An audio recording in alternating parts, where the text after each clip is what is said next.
Is that better? All right. Well, the nature of travel is the nature of change. And about 2 years ago, or 3 years ago, I was asked by the publishing house HarperCollins to edit a book on travel.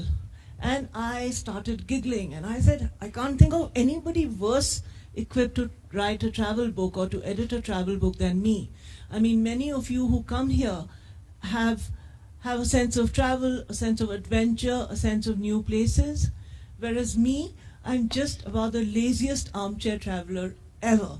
I travel 4 or 5 times a month, but wherever I go, I just sit in bed, get to the lobby, get to wherever, and for me, the joy of traveling is the joy of meeting new people, usually writers, and new ideas. But it got me intrigued, and so we've written and edited a travel book with a difference. It's called Traveling In, Traveling Out, a book of unexpected journeys. And this book really looks at travel as a process of self-discovery. And many of the essays in this book were actually gathered around here from the Tashi itself. I remember going out and chatting with Ali Sethi, and he gave us an essay in the book. Same with Wendell, so many others. And it was here that I requested Her Majesty, would she think about doing a piece? And she rewrote a complete new piece for us, for the book. So today, I want to speak to both of them about their idea of travel. What does travel mean to them? What do they get out of the experience? Especially in a world where everything is available right there on the video screen, on Google. So virtual travel has made the idea of travel redundant in some senses. Somebody was just saying to me that every Taj lobby in the world, as I stepped in, smells exactly the same. So hotel lobbies, why do you go to new hotel lobbies to eat the same food and meet the same sort of tired world travelers? So I will begin first with asking Her Majesty, who has, of course, traveled on state visits around the world, but who also, as in her essay in this book, has traveled deep into the heart of Bhutan under the most difficult circumstances, under the most difficult terrain. Tell us what travel means to you, Your Majesty, please. Travel for me, especially in my country, it means a lot to me. It means a lot to me because as I travel, and the mode of travel for me is on foot. The years that I started traveling was a long time ago, when there were no car roads actually in most of the remote areas in our country. So I chose to walk because of the fact that one must experience, even though for a short time, the real conditions of our people living in the rural areas. So for me, travel means that you get to meet people, our people, and get to interact with them. I get to sit with them, get to talk to them, get to feel with them. So for me, I think that is the most important factor, is to connect with people, connect with their dreams, their aspirations, and to see what I can do to realize some of those dreams. So this is what travel to me means. And when I asked Wendell, he sent me an email which said that he has been to 140 countries. So I don't know if he's a traveler or a stamp collector, you know. But so do tell us about your, I mean, if 140 might take us a bit of time to go through, but if you can go through a few of them. No, actually, I realized at some point in my travels that there are about 190 odd countries in the UN, and I made it my business to see all of them before I go. So that's how it started. But I love traveling not only because of the wonderful people that you interact. I like to make it a balance of 3 things. I like to learn something about the culture, so it's cultural on one level. I like to involve some kind of relaxation, which can be shopping. And and talking about the Taj lemon-scented lobby, I must say we have the same in fashion. We called it the blanding of fashion, because everything, you go to any Chanel shop in the world, it's the same. And you go to any high street all over the world, you find the same number of shops. The final reason that I like to travel is to also involve some amount of sport in it. So I was very happy when I came to Bhutan, and you have to do go up Tiger's Nest and almost die in the process. And or like we did archery for the last Mountain Echoes festival. So I'd like to ideally make it a balance between the three. And I think I'm going to say that sometimes travel throws up the most unexpected people in the most unexpected places. I was invited to Sweden for a fashion show, and the gentleman who was arranging the fashion show invited me to his mother's house. And when I went to their house, I found he came from Russian blood, and his wife was speaking in French to the children. But when I excused myself to go to the restroom, I saw a photograph on the mantelpiece. And when I came back, I asked the lady, I said, that person looks like Leo Tolstoy, and since you all have Russian blood, who is this person? And she laughed and she said, that is Leo Tolstoy. He's my grandfather. So one of the sons of Leo Tolstoy, also called Leo, came to Sweden and married this lady's mother. But what I do want to know is which are the memorable countries you haven't been to yet, since we won't list where you've been. List with your next 5. Actually, my next 5 is in the pipeline. In August, I read Alex Rutherford's book series on the Great Moguls. And I told our friend Catherine in Singapore, I said, we should go to these places. So in August, we are doing that. We start off in Mongolia and then go all the way Tashkent, Samarkand, and everywhere that the Great Mughals come from. Which is quite like the journey I did once based on William Dalrymple's book, From the Holy Mountain, where 2 Byzantine monks were sent out to do an inventory of the churches at the time of Byzantium. And William did that in the 70s or the 80s, I think. And we finally found a cruise that stopped at exactly the same places that these monks visited. So that was a very memorable journey.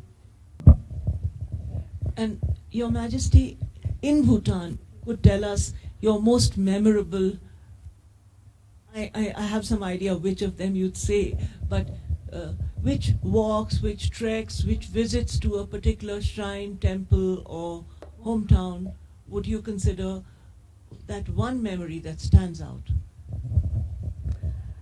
There are many, many memories, Namita, many, but one memory comes to mind, and that's a journey I undertook with 2 ladies, both named the same, Chimi. And we decided that we should go, not with many people, but just a very few of us, and that we would carry our own supplies on our backs. And this journey, I think it was very interesting, and also it taught me many lessons. So we went, and the first night, after walking for 8-9 hours, we came to a village house. It was dusk by then, and we asked the owner of the house if we could spend the night in his home. So it was wonderful. They shared their hearth with us, and they gave us their temple room to sleep in. And then we moved on. And the next day, the journey was very long, and we didn't come across any houses to take shelter in. So we took shelter under a tree. So we mercifully, it didn't rain. And then onward to the next village. And then again, we took shelter in another villager's home. And it was wonderful because we felt as family. The Bhutanese people living in the rural areas are very, very hospitable. And they share whatever they have with you. And then we sat together and we spoke about everything that was happening in their lives and also in the village. And then the next day, something interesting happened. And I was walking up a field, which was very, very steep. And in the middle of the field, there was one lady with all gray hair. So I walked up, and as soon as she saw me, the one thing she did is she lifted me and put me on her back. And since I'm quite short, I think it was easy for her to do so. But she was a lady with gray hair. And I was taken aback, and literally taken aback. You're absolutely right. So then I asked the lady, why did you pick me on your back? And then she said that she had heard that I had traveled long distances on foot, and she just wanted me to she wanted to carry me a little beyond the greater hill that lay ahead. And I was most grateful to her. And I have to say, she must have been younger than me, because I color my hair. So that was, I thought, let's say, a fine example of somebody's empathy. And of course, we continued our journey thereon, and there were many other nights that we had to spend on the way. But I think this journey taught me many lessons. In the villages, I found that even though they do not have what people in Thimphu have, I noticed that their level of contentment was absolutely pure. You could see it in their smiles, but most evidently, you could see it in their eyes. So that was a wonderful journey. It's extremely interesting how sometimes the journey becomes a destination, and there's always a difference between the whole process of traveling somewhere and the point of reaching there. But both your stories are about both the journey and the destination. But one thing we've left out in this conversation is the food, because in this book, one of the things that hasn't still got flattened out around the world is food tastes, and that is one of the travel writers' favorite subjects. Though of course they managed to homogenize that also, and wherever you go in India, you get chana bhaturas or you get butter chicken or whatever. But in this book, Wendell wrote an absolutely wonderful essay on the Goan cuisine. You know, he comes from Goa, and all along the coast, the Konkan coast, there are many different flavors. So I'd like you to tell us a little bit about the flavors that you wrote about. If you wanted, you could read a little passage, or if you wanted, you could tell us about it. Thank you. I just wanted to say, before I get down to that, Namita, thank you for making me write about this book. You know, sometimes you get somebody who calls up and says, can you write about XYZ topic? Satya Saran has asked me to do that recently. And you don't really think that you would write about that topic. My chapter in the book is called Trailing the Tongue. And it was always in my mind, and I hope I can achieve it at some time, to write about the ancient Konkan coast, because everybody can write about a state, excuse me, Rajasthan, I'm taking your thunder. We have to look at the Konkan coast, because these states didn't exist before that. The whole coast included from Gujarat, Maharashtra, Goa, Karnataka, and part of which is now Kerala. So I went about the entire coast trailing the language, because I could hear Konkani being spoken in these various places, right from the north of Maharashtra down to Kerala. And I could identify certain ingredients that stayed common all through. And it was this that made me think about souring agents, how people would use, tamarind or kokum instead of using vinegar or other souring agents. So I went through the entire process, which is in the chapter, and I'd like you to read it. And I think that fascinated me a lot, and I spent about maybe 20 days actually putting that small chapter together. And you find these stories in the end. I feel if you are a writer, you find the stories in the most unusual places. Your Majesty, I went day before yesterday I was invited to the Folk Heritage Museum restaurant, and I recommend that you all go there to eat, because the lady told me that she was some lieutenant colonel in the police, I think. Yes, and and we got served this meal that was so wonderful. Everything from the regular momos to whatever, but it was a conversation that I had with her. She told me that she made dishes using rhododendron flowers. She would make a paste out of it, and how she made these dishes.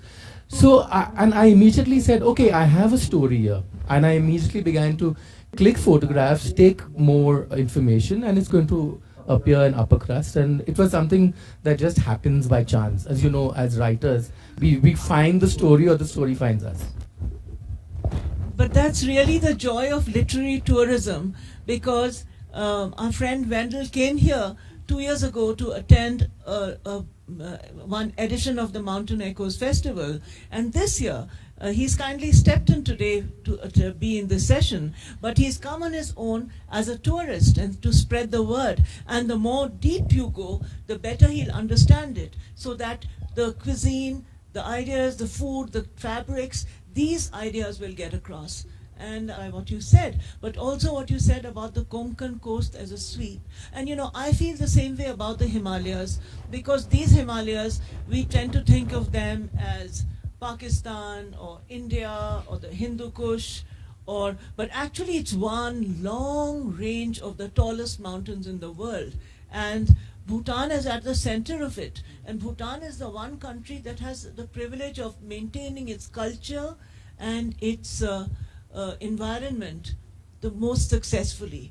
So I really think of our Mountain Echoes as an example to the rest of the Himalayan states on how to understand and preserve the essence of Himalayan, not only culture, but also food culture. And we've had a few food sessions here, so I can see, Wendell, you want to say something. So no, I was just remembering that I opened the chapter by, I was in the Alfonso mango groves in Ratnagiri, and I heard this Konkani being spoken on the wind of that wonderful mango perfume.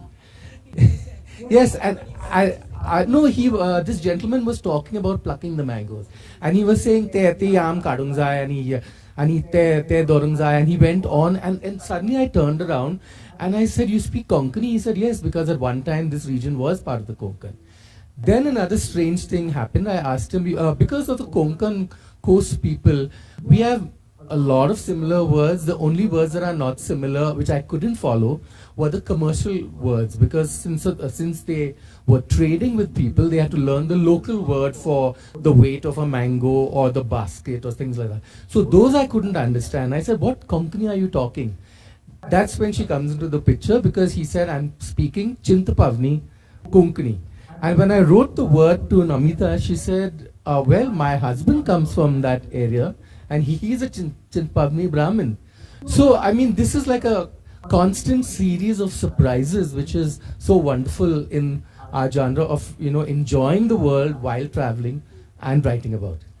Yeah, indeed, Konkani is one of the languages which has 4 scripts, as I'm told. But 5, I think. 5, yes. Because even the Arabs that came to Goa when they traded, they also wrote Konkani in the Arabic script. We have it in Kannada, we have it in Kannada, English, Marathi. And so this is really what travel, the essence of travel writing happens. When you travel, these borders of them and us get broken down. And it becomes a sort of, you recognize your own culture in the other.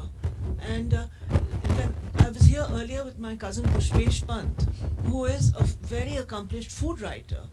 He was obsessed by how much of the Himalayan food along the trade routes would have been similar. And there's so many things which sometimes I eat here, and I say, yeah, I know this food. So if you could tell us a little about the cuisine of this part of the world. I would like to share with you the cuisine, very special cuisine that I had the pleasure of having in the course of my travels. This is in the region of Ken, which is actually speaking quite remote. And also, this travel of mine took 2 weeks from the starting point to the exit point. And all along the way, while eating with the people, they gave me their local cuisine. And I was so happy that they had about 36 different kinds of foods which they prepared for me, and they all came from the forest. So it's roots and tubers and plants, fruits from the forest. And originally, the people living in these areas, they were so isolated. In times when there was food scarcity, meaning when their crops were eaten and there was this lull, they had to survive on foods from the forest. So they prepared it in many ways, and they were really delicious. And as Wendell just spoke, some of them you can sample at the Folk Heritage Restaurant. So next time we'll certainly do something around that itself. But I was talking to friends like to Lily and people, and I was wondering whether you're losing some of the old food habits around here. Are you, like in India, the old foods are getting replaced by more standardized seeds and methods of agriculture? Is that happening here as well?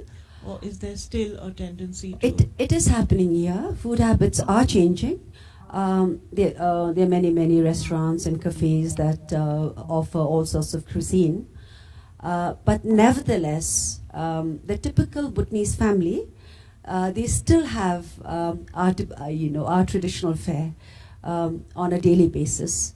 So I think we're still maintaining that, as well as having the option to eat outside. And it's really healthy and organic and strong and beautiful food, isn't it? It's very spicy, but it's good.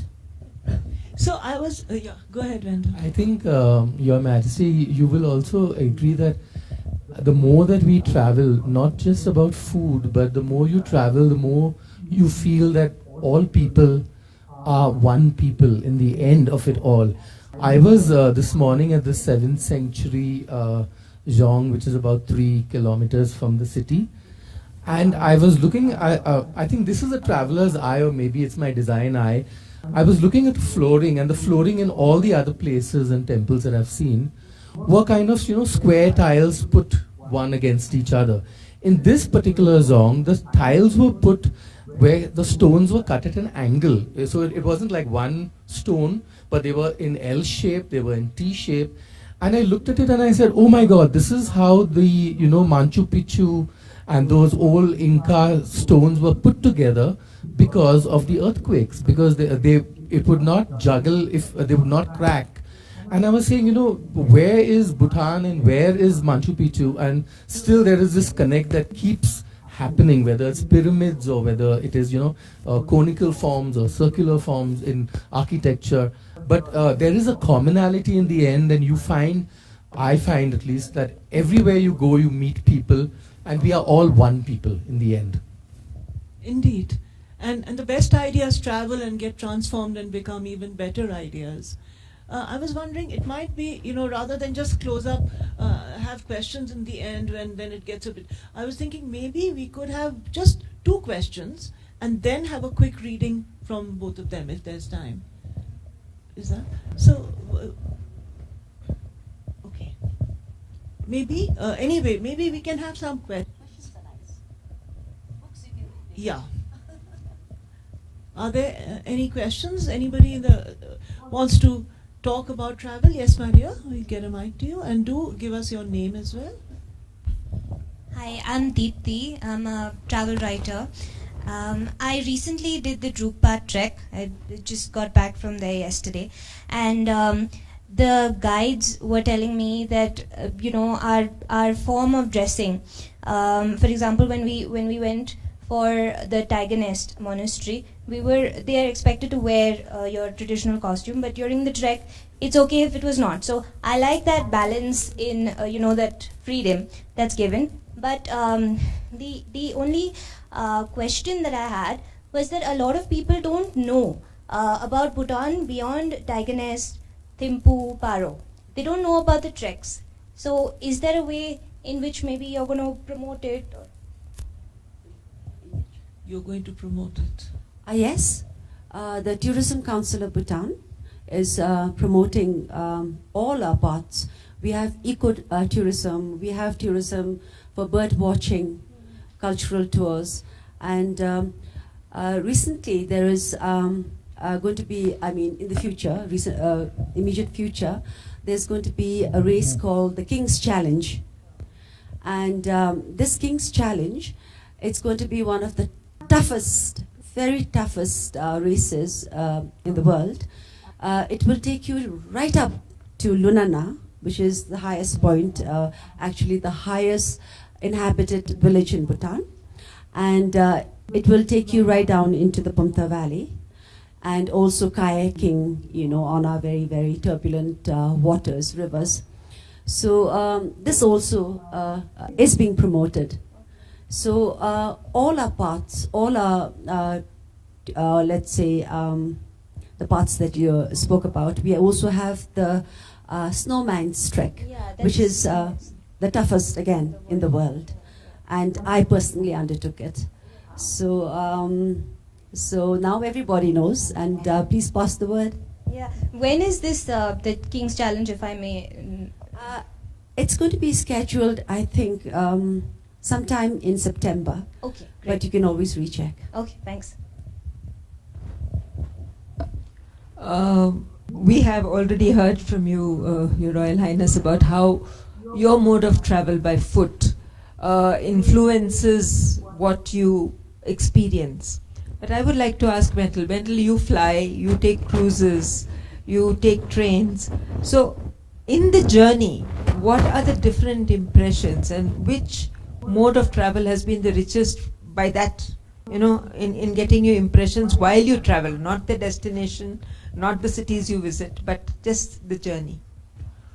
Well, I'd just like to add on to what the lady was asking earlier about, I found, first of all, that with internet all over the world, you have these various groups of people. So trekkers, I'm sure, have their own group. Like, I was surprised to find an angling club in Goa because of a person in London who wanted to go angling and wrote in and said, can I go angling? And I said, I don't think there's angling. He said, no, there's a club of these anglers.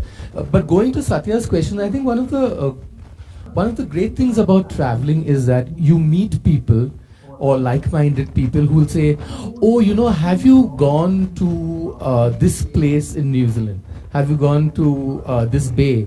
And I'll say, no, I haven't. And then I add it to the list. I think that's one of the exciting things about traveling, is that you come to meet people who will describe in person and say, it takes so many days, it costs this much, you can stay here, you can stay there. And what I enjoy now, I was not a Facebook person or a Twitter person. But now I find, since I arrived in Bhutan, I've been posting photographs, and I'm quite sure Your Majesty will be very happy to say all my friends are going to come to Bhutan, because they're saying, when can we come, which is the best time, what do we eat? And I think that for me, that traveling is now become a very different mode. It's not only by a cruise liner or by a train journey. I think even walking in my own village in Kolwal, I really enjoy it. I see so many birds, I see the fruit coming through the trees, and I think the journey is very personal on one level, but for the most part, it's completely shared with everyone that is around you. If I could add to that, it's It's like that, this famous poem by T.S. Eliot that says, to return where we began and see the place for the first time. And that's what real travel is about. It enriches you, it sharpens your senses, so when you return to the place where you grew up so lazily, you appreciate it at a completely different level. But there was, in this book, I'm not plugging the book, I'm just telling you about it. There's 2 lovely essays in it. One is about, it's about how travel has become the sameness of travel. There's a lovely essay in it about visa photographs and how all of us, when we have our, well, not royal majesties, but when we have our commoners' photographs taken, the way they scrunch and everybody looks the same. And so the experience of the visa photograph. And Adwaita Kala wrote an absolutely wonderful essay about being patted down in JFK airport. So it's about the traumas of travel, because the times we live in, the actual process of traveling sometimes becomes a bit exhausting. Emotionally, you know, barriers, visas, all these things. They are not meant for human beings to exchange space with each other. I just went to Pakistan, and crossing the Wagah border itself is such a experience, both in shared humanity and in barbed wire, you know. Are there any more questions anywhere? We have had there's a question there. Take the mic, please, and introduce yourself, my dear. Just a suggestion. No, if you could even... I've come in from Patna to attend the mountain echoes, and just a suggestion, you know, I wish there were more flights coming into Bhutan, because, you know, it was the most difficult getting a flight to come for the mountain echoes. Just a suggestion. Thank you. I'm very sorry about that, but then we have increased our flights because a new airline, the Bhutan Airlines, have introduced their services. And you can get in from Bagdogra, and then we have the Drukpa. But nevertheless, I know that it is a problem. I would like to advise you to book ahead. Said like a true pro. Your Majesty, I don't think it's a problem. I think it's wonderful that we have the isolation of Bhutan. I wish we had the same in Goa. We are overrun by tourists. I mean, we are 1.4 million, but in the main season between Christmas and New Year, I think we go to something like 4, I don't know how many million, and then everything gets blocked. So I'm quite happy with the status quo. I would also like to share with you one thing. Traveling, for instance, I went to Arunachal Pradesh. This was in 2005, and I walked to Arunachal Pradesh from Bhutan. So I suggest walking also. Walking is the shortest way to travel. But of course, she comes from Patna, and they run the wonderful Patna festival. And there is so much interaction between both Gaya and here. And this morning at the petrol pump, just outside Thimphu, I saw a group of maybe 25 or 30 bikers. They were all on Enfield bikes and obviously came to Bhutan from India. And I asked our guide, I said, where do they cross the border? And he told me the name. So I don't think you just need to fly in. You can walk in, quite literally.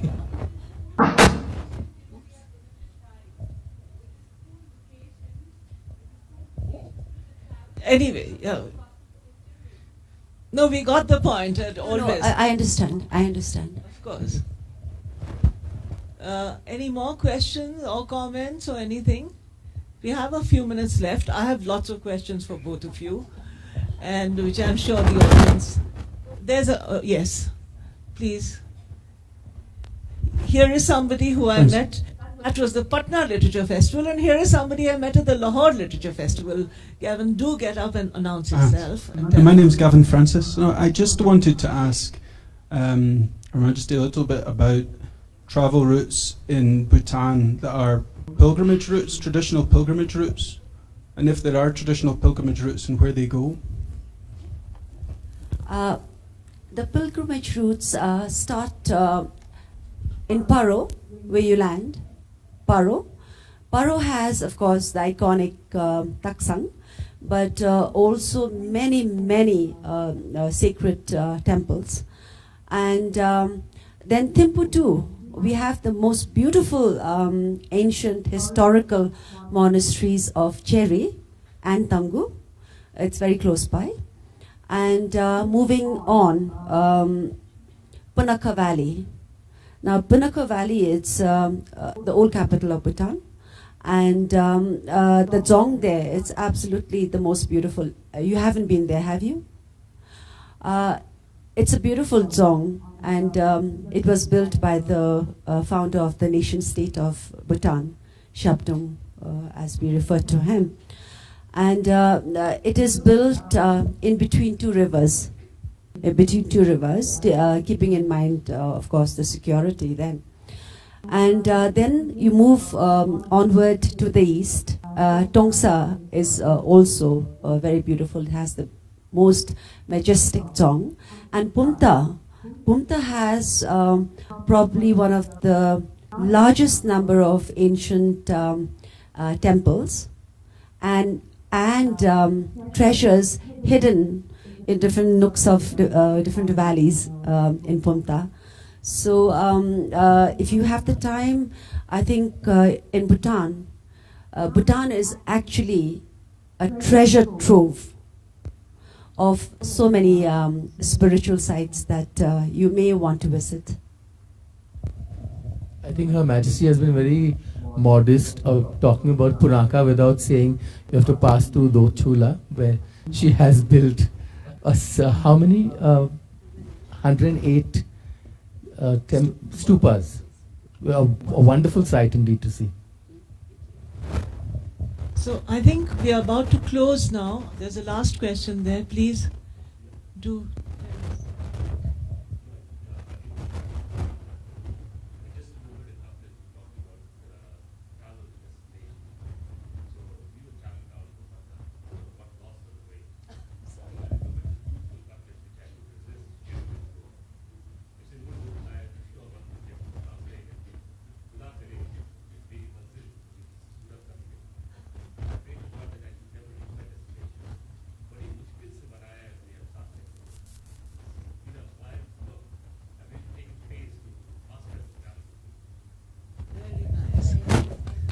The journey and the destination. I think there is one last question. Is there time? A 1 minute question and a 1 minute answer. Yes, please.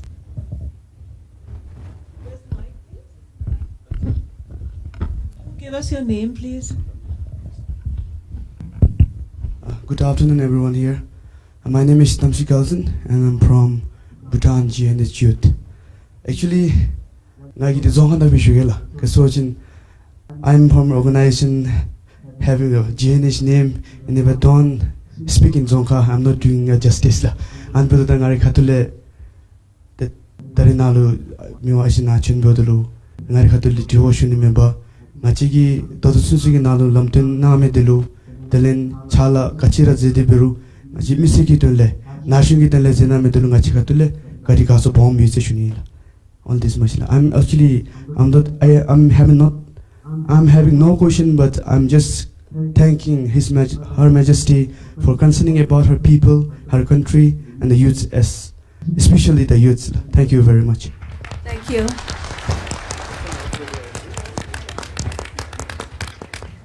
So thank you very much. That was the perfect note on which to end.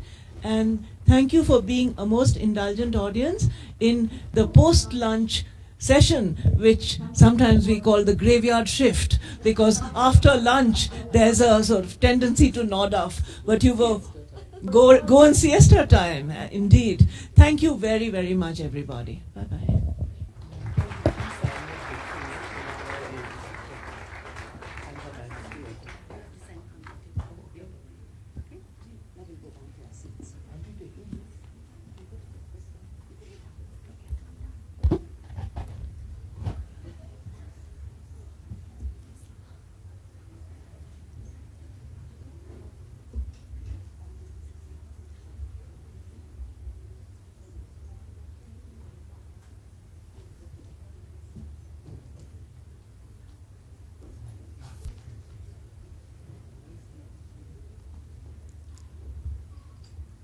Thank you, Your Majesty, for your time and for being able to attend this session as well.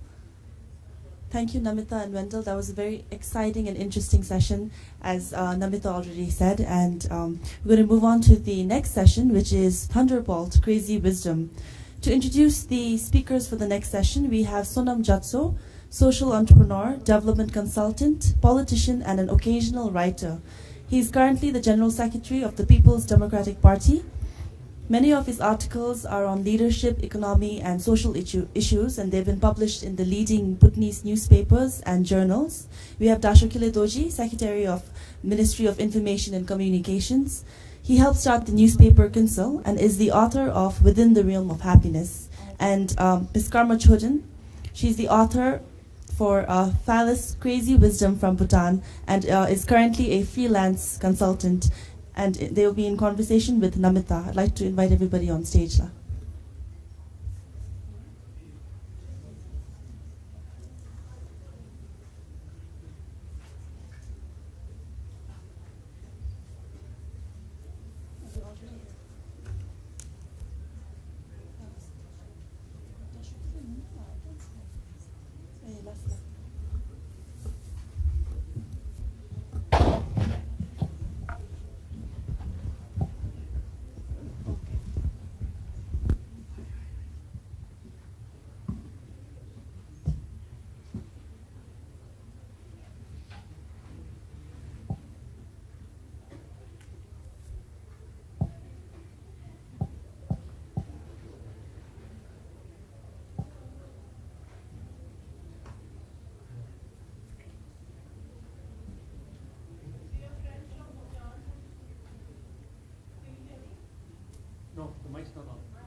Is that better?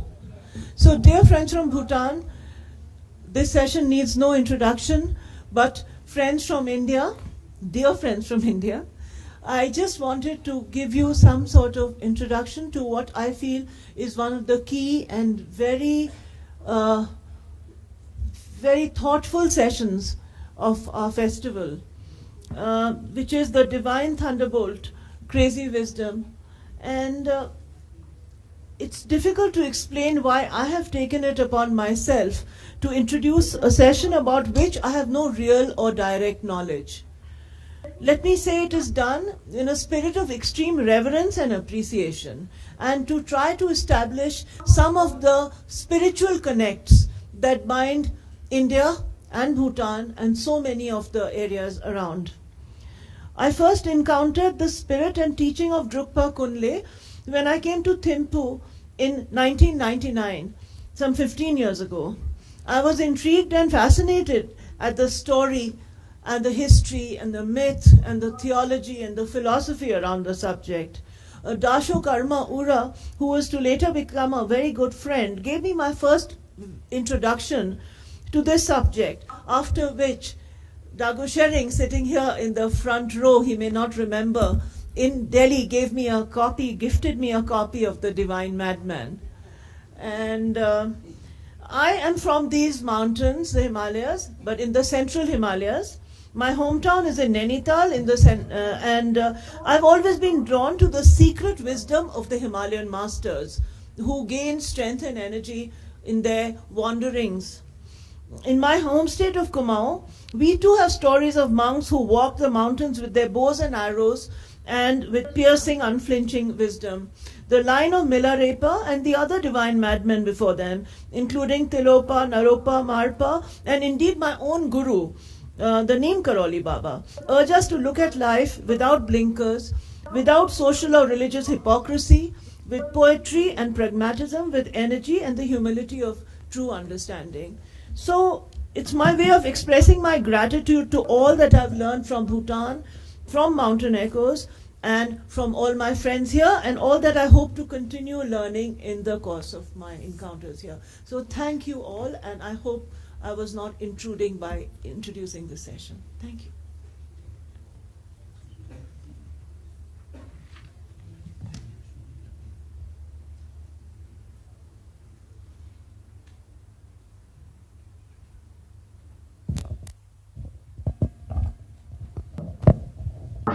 Your Majesty.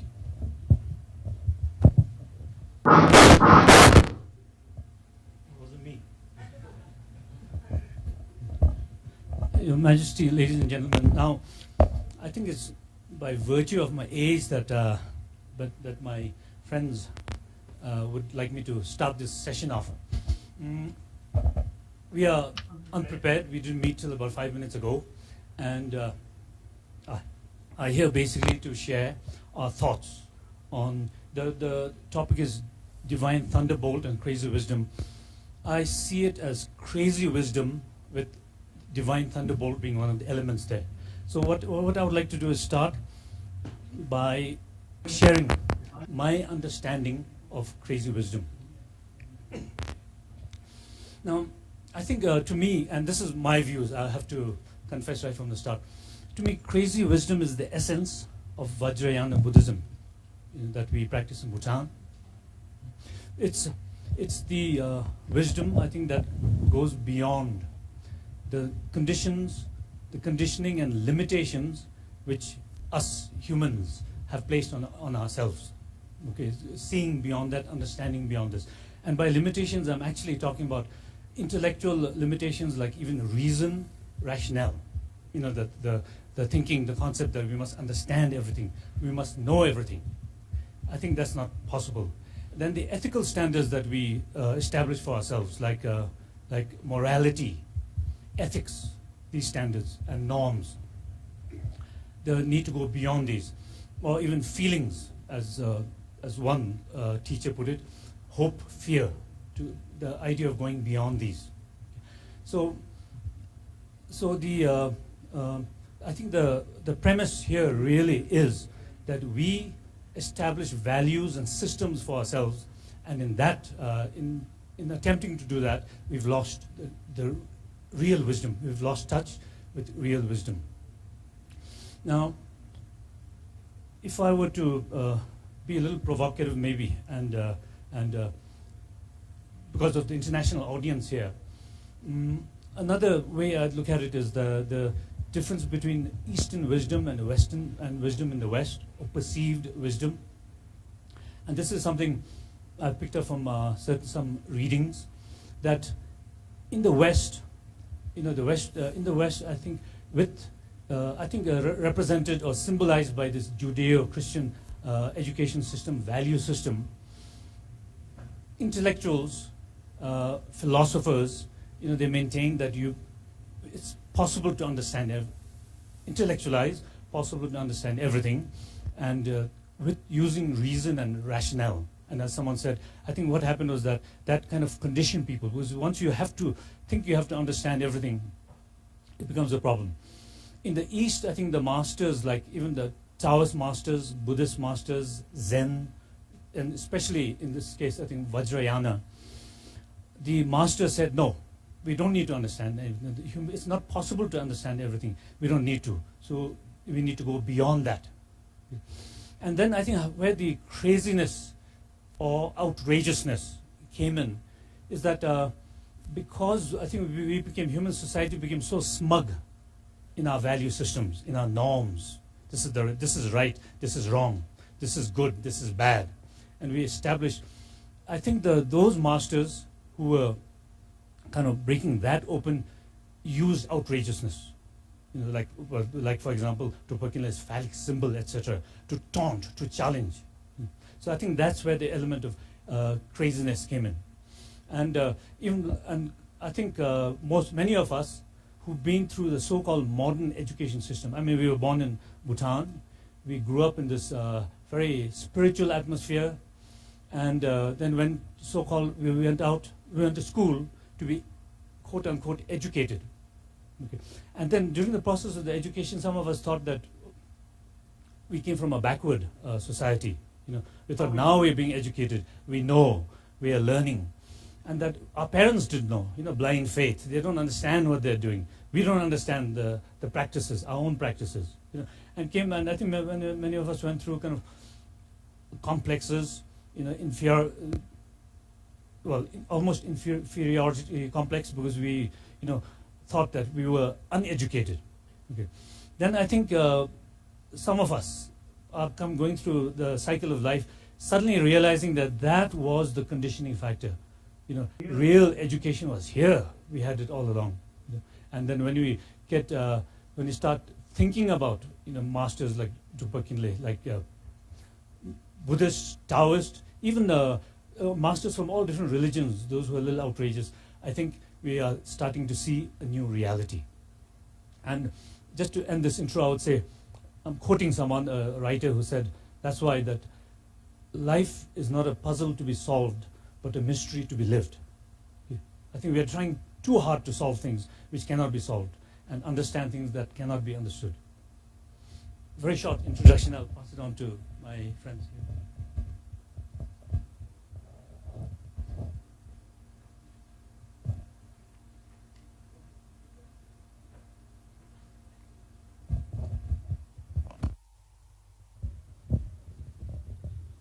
Your Majesty.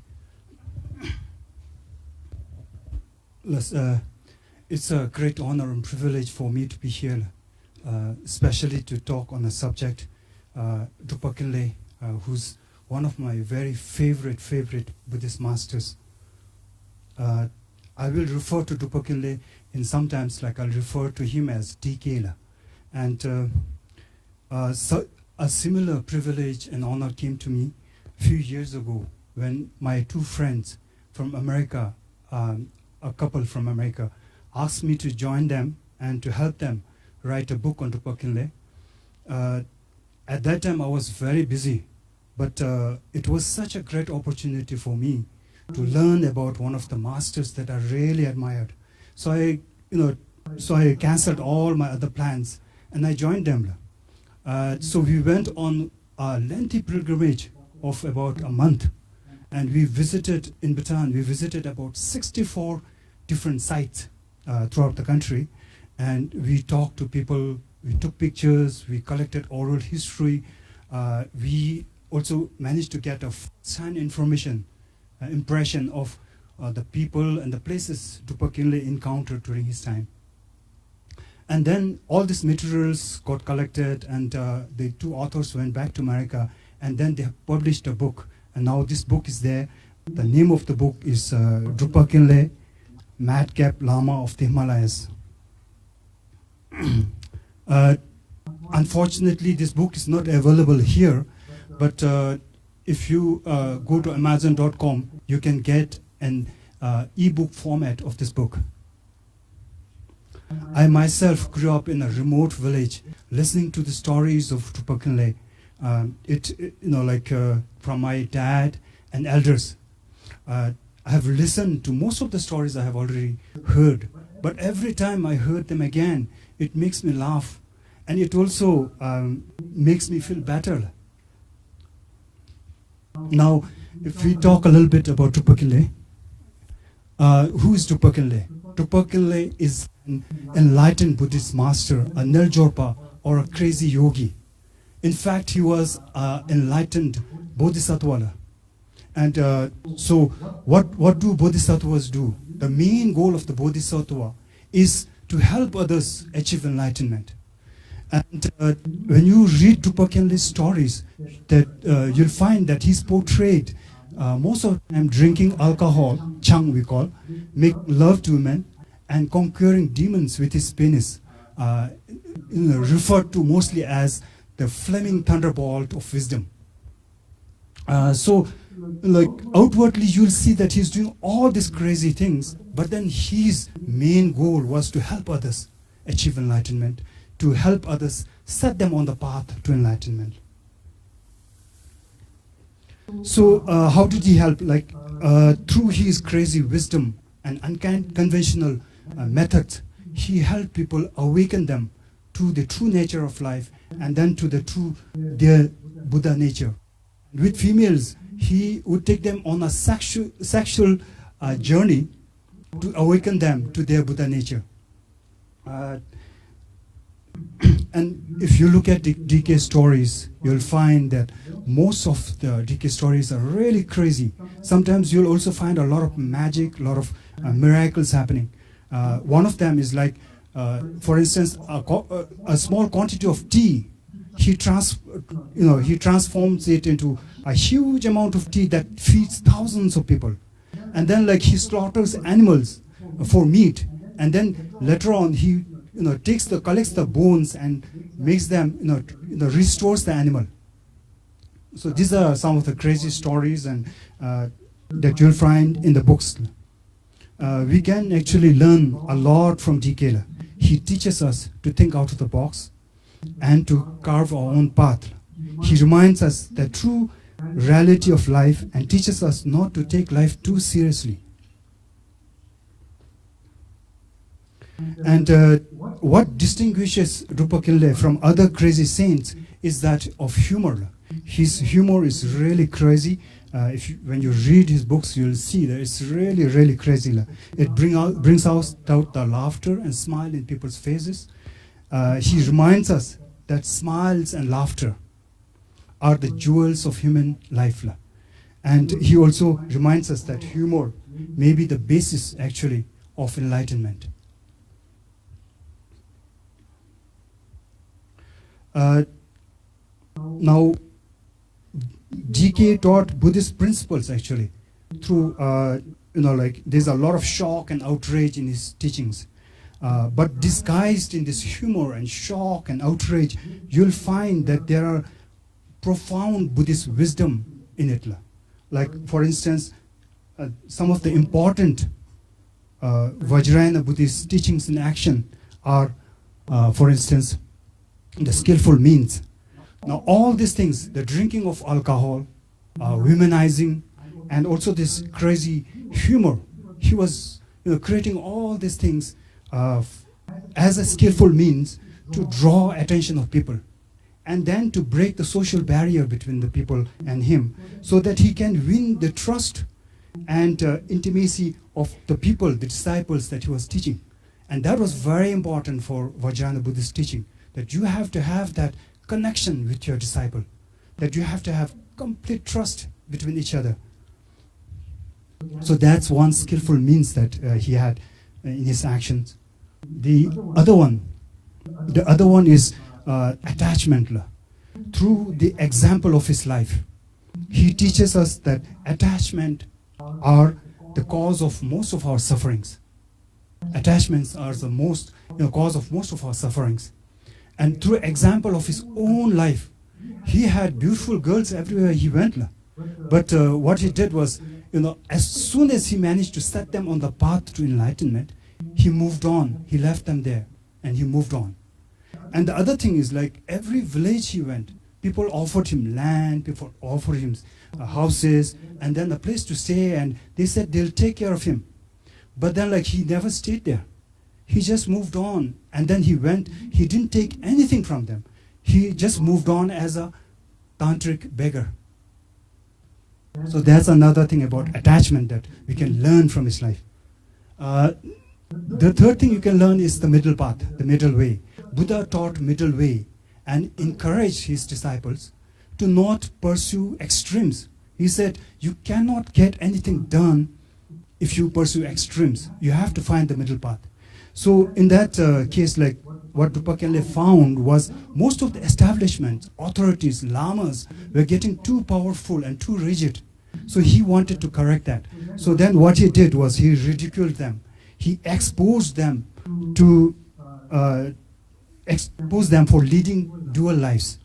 He also made fun of them with jest and insult to dissolve their hypocrisy, hidden ego, and greed. So again, as I mentioned earlier, he knew that there was need for that trust and understanding between the disciple and the teacher.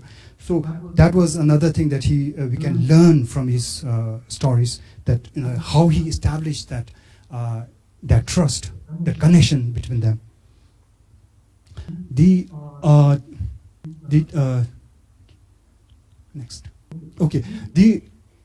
From all this in Tibet, you have Drukpa Kunley's life, the stories of Drukpa Kunley in Tibet. That's his earlier life. But later life, he came to Bhutan. And in Bhutan, most of his deeds are in relation to taming of the demons. And taming of the demons takes place in two ways. Number one is taming of the demons that is there in us, in all the human beings, in the form of ego, in the form of greed, in the form of ignorance. So through his teachings, he was taming those demons in us and making us a better human being and setting us on the path to enlightenment. And then the other thing, the external demon that he was taming was the ghost and the demons which physically existed in the Himalayan region and in Bhutan. In terms of demons and ghosts, now they too are like beings like us. They had achieved certain level of realization, but then because they had some, because they had some poisons in their mind like ego, attachment, greed, they went on the wrong path at a certain stage in their practice. So that's why they are trapped in that demon form. So DK was liberating them by subduing them, by converting them. So they too have a chance to achieve enlightenment in the future.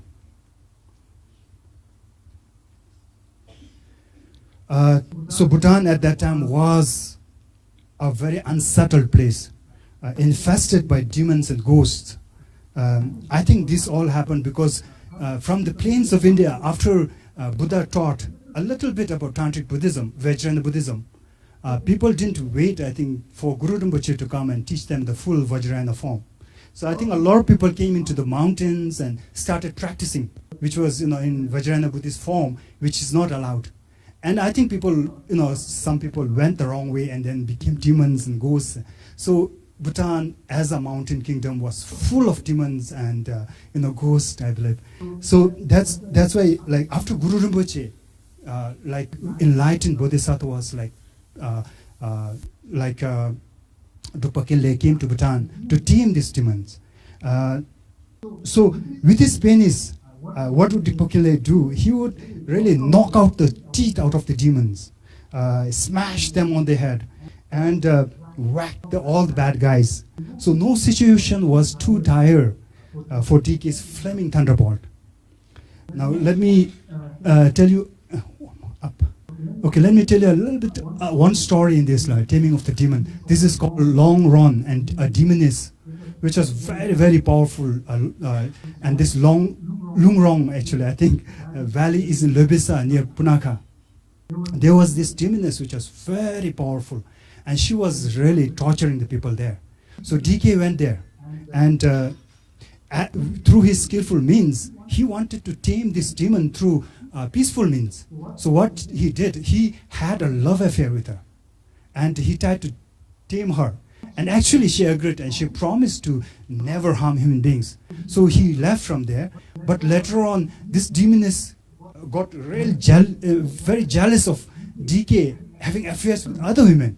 So she went back to her demon form, and now this time she was really, really angry. So what she did was, when DK was coming down, she was so angry, her body rose up into the sky, her breast was flying in the wind, she had her hair all the way down to the ground, she had her legs apart, and then one leg was on one ridge and the other one on the other ridge with her legs apart, and she was so wrathful, she was going to attack DK. So DK knew that she was coming that way. So what DK did was, he too, his flaming thunderbolt rose up into the sky. And then, he, with a mighty word, he hit her smashed her on the head. And so by then she knew that she was overpowered. And then what she did was, she came back to her normal form and asked him to forgive her. And eventually he forgave her, and he renamed her Chukim. So today she is one of the most important local deities in that area. The next interesting story I would like to share is the takin, the national animal of Bhutan. This was created by Drukpa Kunley. So Drukpa Kunley once went to that place called Samtengam. It is in Wongtiforum. A lot of people had gathered there to see one of his outrageous miracles. So what happened was, people had served him head of a goat and carcass of beef. He was very hungry, so he ate all of those. And then what he did was, he took the skeleton, the bones of the head of goat, and the body skeleton of the cow, and joined them together. And then he said, "Oh, you are all skeleton, you have no flesh. Go up the mountain and eat some grass." So with a snap of his finger, this animal came alive and it ran up the mountains. So that's how Dakin was created. And this animal, even today, is unknown to people outside the Himalayan region. And also, like, they could not relate this animal to any other animal. So it has a category of its own. The next, so this is the takin. You can see it, quite an ugly and funny looking animal, like the head and the body, it's quite unique. Yes. The next one is another monster. This one also takes place in Shah Valley. There was this 9-goiter monster that was also terrorizing that place. So DK went there to meet him. What DK did was he knew where this monster was living at night. So he went to that ruins where this monster was living. And when this monster came at night, he found Drukpa Kunley there. And he was enraged, he was angry, for Drukpa Kunley trespassing his territory. So then a big battle, took place between DK and the monster. And eventually again, DK took out his flaming Thunderbolt and again, whacked him on his head and also rear end. And this set the monster on fire. The monster ran, and from the cliff, the monster jumped into the river down below. And even today, the people over there say, like, when you go near that cliff, you can actually smell the, burnt skin of that monster. Okay, so these are some stories, and here are some, teaching songs of DK. In the rosary of my many lives, I have taken the form of every creature. Since now I thrive on chung, alcohol, once I must have been a bee. Since now I am so lustful, once I must have been a cock. Since now I am so angry, once I must have been a snake. Since now I am so slothful, once I must have been a pig. Since now I am so mean, once I must have been a rich man. Since now I am so shameless, once I must have been a madman. Since now I am such a liar, once I must have been an actor. Next. Okay, here's a poem about happiness. I am happy that I am a free yogi, so I grow more and more into my inner happiness. I can have sex with many women because I help them to go the path of enlightenment. Outwardly, I am a fool, and inwardly, I live with a clear spiritual system. Outwardly, I enjoy wine, women, and song, and inwardly, I work for the benefit of all beings. Outwardly, I live for my pleasure, and inwardly, I do everything in the right moment. Outwardly, I am a ragged beggar, and inwardly, a blissful Buddha. A song about pleasure. A woman finds pleasure in love. A man finds pleasure in sex. An old man finds pleasure in his memoirs. This is the doctrine of 3 pleasures. Who does not know the truth is confused. Those who have no goals cannot sacrifice. Those who have no courage cannot be a yogi. This is the doctrine of 3 missing things. Even if person knows the way of wisdom, without practicing there is no realization. Even if a master shows you the way, you have to go it by yourself. Now, the 5 spiritual ways. I practice the path of self-discipline. I meditate every day. I go the way of embracing love. I work as a mother and father of all beings. I do the deity yoga. I visualize myself as a Buddha in the cosmic unity. I read the books of all religions and practice all at the right moment. The life is my teacher, and my inner wisdom is my guide. DK continues to bless us and inspire us. He continues to live in our hearts and our minds. His shocking behaviors teach us, and teachings make us laugh and reflect and think about our own life. They stir up gripping questions about our life and our culture. DK stories brings laughter and inspiration and hope to a lot of people in our countryside. Otherwise, they have a very difficult life. This gives them a purpose to laugh. DK continues to protect us, bless us, and inspire us. acharas. We have acharas and clowns at the festivals. These clowns and festivals crack crazy jokes in the tradition of TK and makes us laugh. Then, when you go around the country, we have paintings and wood carvings of phalluses everywhere. Perhaps these are there to let us know that TK's blessings and inspiration is still there with us. And perhaps these are there to remind us that making love is what is most sacred, and it is what gives and creates life. Then we have Chimilhakang, the TK temple, where people from all over the country, as well as from abroad now, go for fertility blessing. To sum up DK's philosophy, it goes in this line: the best Chang wine lies at the bottom of the pail, and happiness lies below the navel. Thank you, Tashi.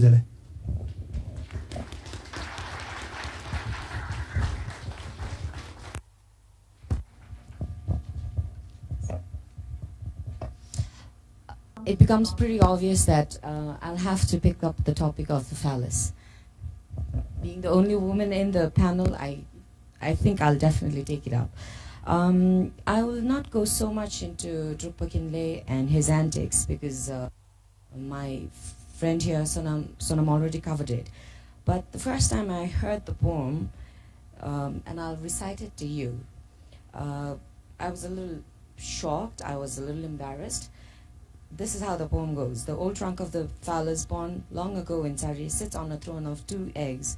Although it has no legs, it can rise. To the heroic one I prostrate. Hello, can you hear now? Yes. Yes, although it has no eyes, it can penetrate. To the mobile one I prostrate. Although it has no bone, it is hard. To the ferocious one I prostrate. And when I heard about this poem, the first time I came across it, I was like rolling my eyes, not really sure, not being able to comprehend what it actually meant. But what I totally understand now is this single-mindedness of the symbol. The fact that the lingam is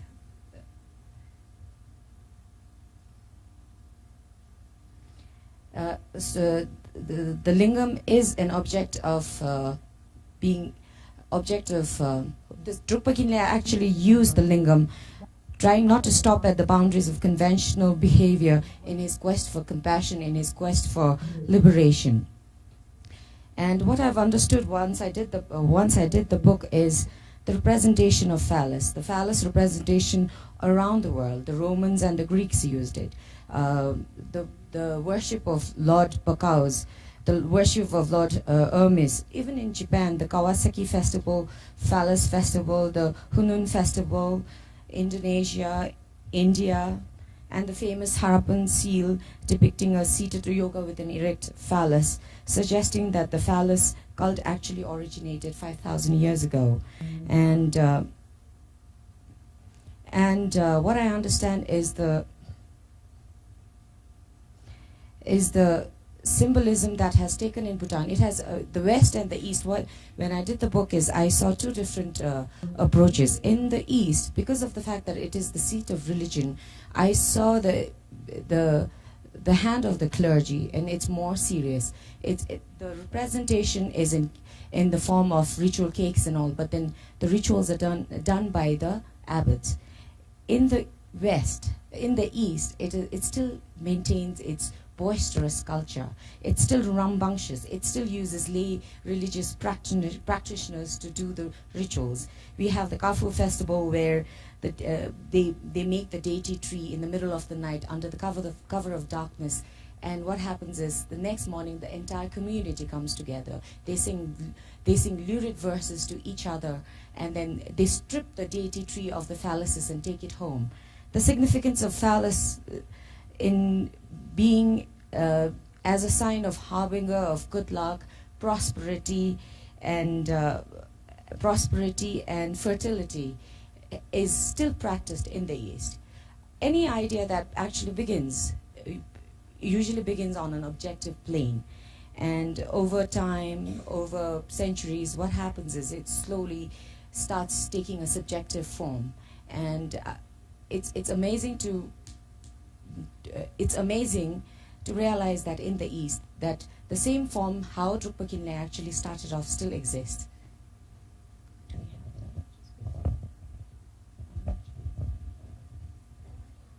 I have 10 more minutes. Should we open it for question and answer, because then I'll be able to maybe answer a few of the questions. Yes, shall we open it for? I really don't have much more to say, but then I'm expecting some questions which I may be able to answer. Okay, thank you so much. Okay. To try a little context, I'm going to risk being the boring member of this team. The earlier, I'm trying to put a little context again. The earlier I was attempting to look at the broader perspective of crazy wisdom as in, as a taunt against the social systems, against hypocrisy. I'll go back to a conversation I had with the Lagang, the Lam, the caretaker in Chimilagang, who's a little bit upset or worried that he sees our tour guides bringing groups of tourists, foreign tourists to Chimilagang.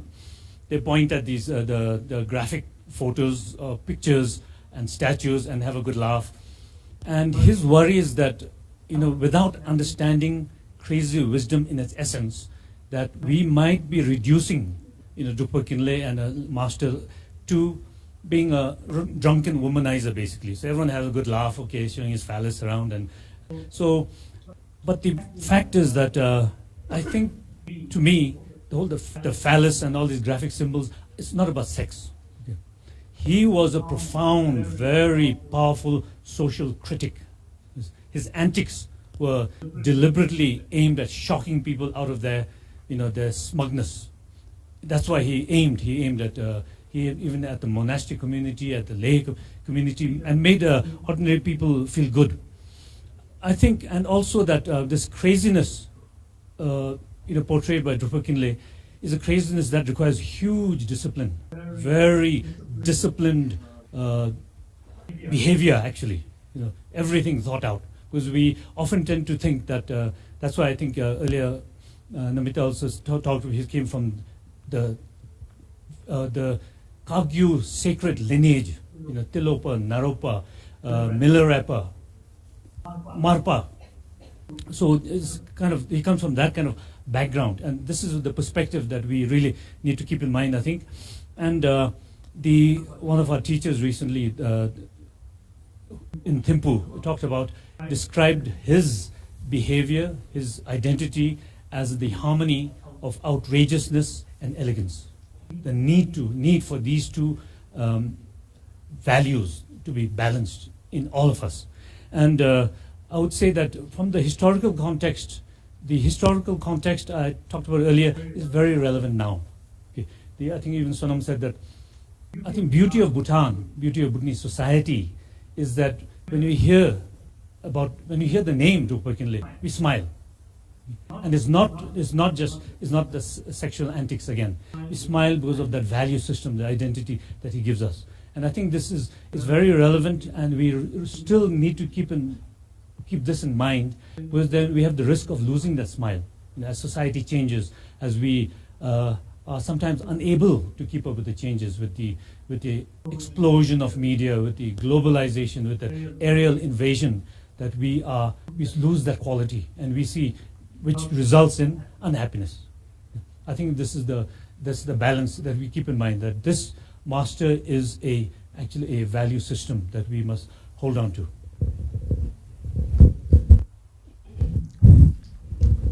Kuzambula.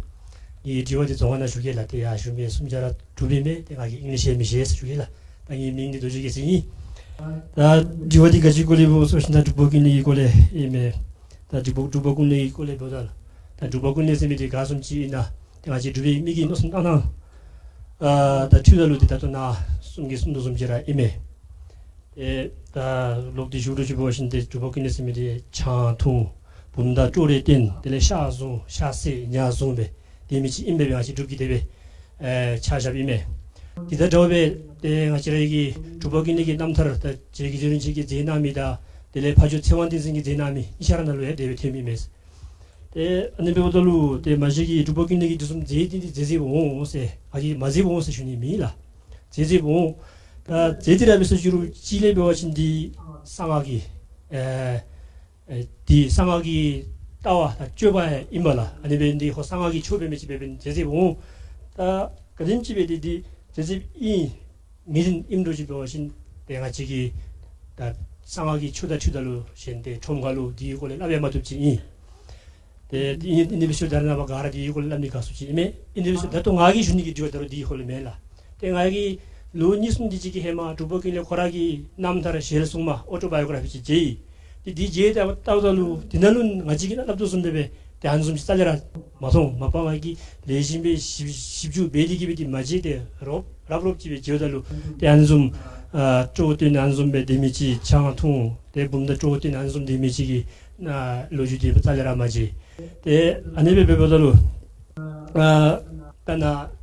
Bogi Gypsel Nanamu, the Gypsel Namdalo, the Aniki Bananagi, Majiriki believed that Deleani autobiography in Madoya Sutalu, Anilu Gadive, justification in Nagi, Gadivani Gase. They cheated the Tarnava Phallic tradition, culture, Anidi Drupakinle Judiki Womi, say, Lameba Mula. Then a Jihalism Jibo building a Chokotamdalu, the Pemaling Basiani, Shini Vilani, Tom Jimebe. The anism of Thunderbolt, the rope, Emalingoji owns on Jetomime, the Rochi that Nagi Sunday, Asaradi, Drupakinle Homise. The Datutunsi Wanamachiki and written heritage gay, Bishop the Supata Bebedalu, the Itulu Kudigi Humidici, Ada Hachuki Sheba, Semitodula, Na Asaragi Sheba. Nagi Sumid as Josuchi Judunala, nothing at Yam Danzi Bemsugi, but then the minute Sumle gave me. The Asaragi Sheba, Asaradi, Drupakinle Junusum Sumime, Tengajigi. Ichada Chudoji version Ada Hachu, that Ituro Kudi Imidi, Kidi Imidi, Asaragi Jibadi, Halam Ada Hachulige, Ada Hachulima or Menase, Hansunji do another the Nidin Sumito Nagi, the Sums of Russians, Arishina Sunimila, Arish.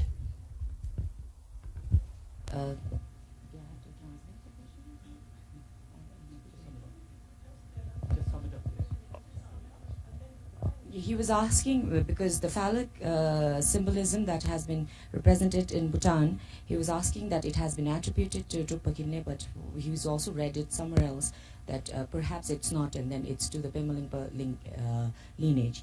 I also, during my research, came across the fact that Dorje Lingpa, that lived 100 years prior to Drukpa Kunley, actually started the whole the Terchams, the secret dance in the east. And it actually started off because the they were constructing in central Dongsa, and they were constructing a monastery, and every night during the day they would work at night the demons would destroy it. So it kept on going on for a long time, and it started off as an antic to sort of keep the demons engaged and preoccupied, and that's why the mask dance actually started off. And I also, in the West, the symbolism, the use of the symbolism of phallus, it's because I now sort of understand Drukpa Kunley must have been a very good marketing guy, because of the fact that this man was a learned man, but he lashed on the symbol of the phallus to teach people, and then I think that's the best way to get across to the common people. And actually, if you look at it, lingam actually denotes the primal energy of the creator, and that it represents the center of the male ego. And if it is harnessed properly, what happens is that you can actually increase productivity and creativity. I guess we need to look at the fact that it's not so much at the object itself, but the symbolism behind it, the meaning behind it. And he's right to say that. That's all I have to say.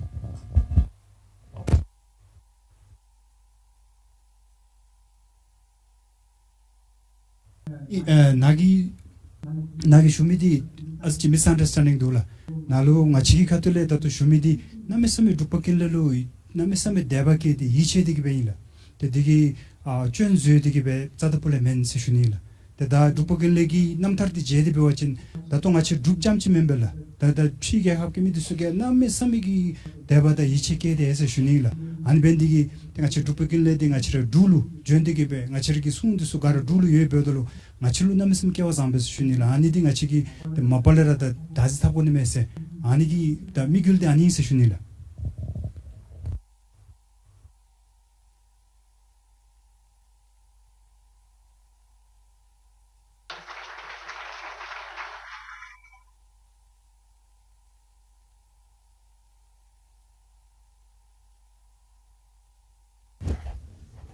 Thank you so much, Tashi Kunley Dorji, Sonam Jatso, and Karma Chodan. That was indeed a session where we've learned a lot of facts that none of us knew about. I'm here to announce the next session, which is Democracy, the Will of the People. We've got Lily Wangchuk, Pawan Varma, and Dago Shering in conversation with Mihir Sharma. May I invite all of you on stage, please? I meant the speakers only.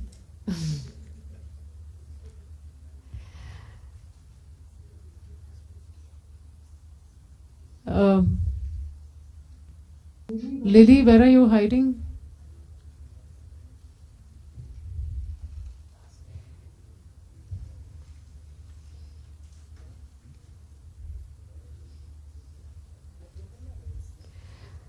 We all know that nothing causes more buzz than the election season, and above it, it causes great minds to come together and shine a light on the changing face of democracy. So we have here with us a discussion focusing on Bhutan and India and the elections and the shift in governance with Lily, Mihir, Dago Shering, and Pawan Varma.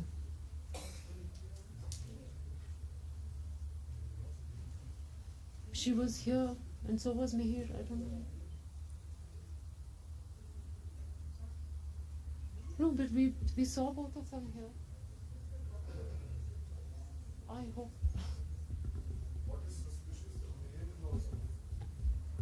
Well, I'm sorry about this, but we'll just locate our two speakers and have them on stage. Just bear with me for 2 minutes, please. We could probably, yes, please.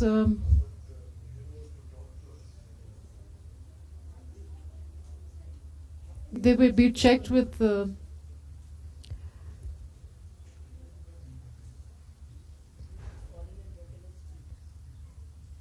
no, let's hope not.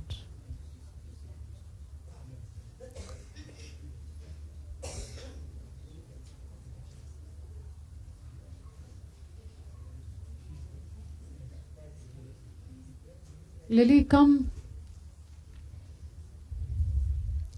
Where is he?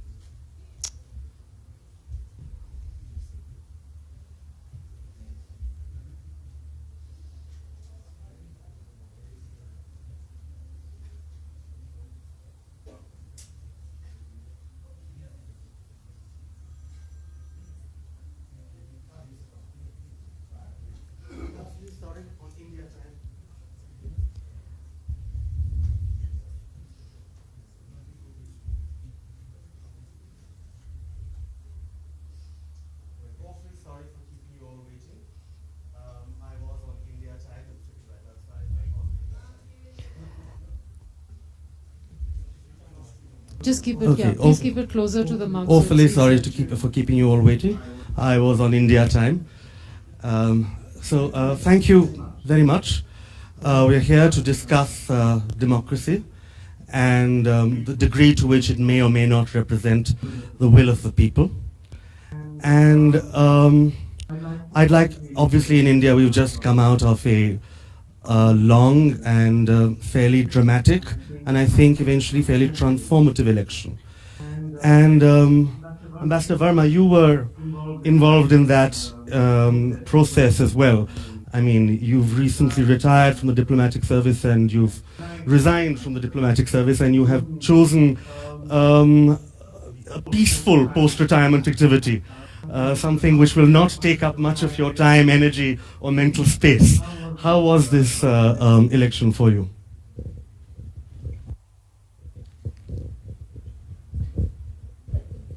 Well, let me first say that it's not that there's not enough work in the bureaucracy, but politics is definitely more demanding. But to answer your question, yes, we've had a very important election, and for the first time we have got for a non-Congress party, it has come to an absolute majority of its own. For those who were opposing the party that has won and those who were with the party that has won, one thing is clear: we respect the mandate of the people. Indian democracy has been now functioning for 6 decades and more. And it's very important in this process that both those who have won and those who have lost remember that in the framework of democracy, the ruling party and the opposition both have a role. I say this because we have the first past the post system. Unlike in Bhutan, which has a different kind of system. Now it throws up many anomalies. For instance, I can share with you that the Bharatiya Janata Party got 283 seats out of a parliament of 543 or so, with a vote base of about 31% of the electorate. The Congress Party got 44 seats. But the percentage difference between what the BJP got and the Congress Party got is only 12%. The Congress Party got 19% of the vote and managed 44 seats. The BJP got 31% of the vote and got 283 seats. In Uttar Pradesh, Mayawati got 20% of the electorate and got 0 seats. So the difference of the vote percentage was 12%, but the difference in the seats was that the BJP got 600% more seats than the Congress Party. Equally, what this indicates is that while 31% is one of the lowest ever electoral support for a party to win as many seats as 283. Usually it's higher. When Rajiv Gandhi won his historic mandate in 1984 with 403 seats, I think he had somewhere in the vicinity of 40% of the electoral support. Now here is a party which has won 31%, which means essentially that over 60% of India or India's electorate did not vote for him. Between those who voted and those who didn't, the vote percentage indicates. But we have a first past the post system. It's a tried and tested system. There are many voices of reform as well, including that of proportional representation. But then it's the last thing you tell a party which has just won.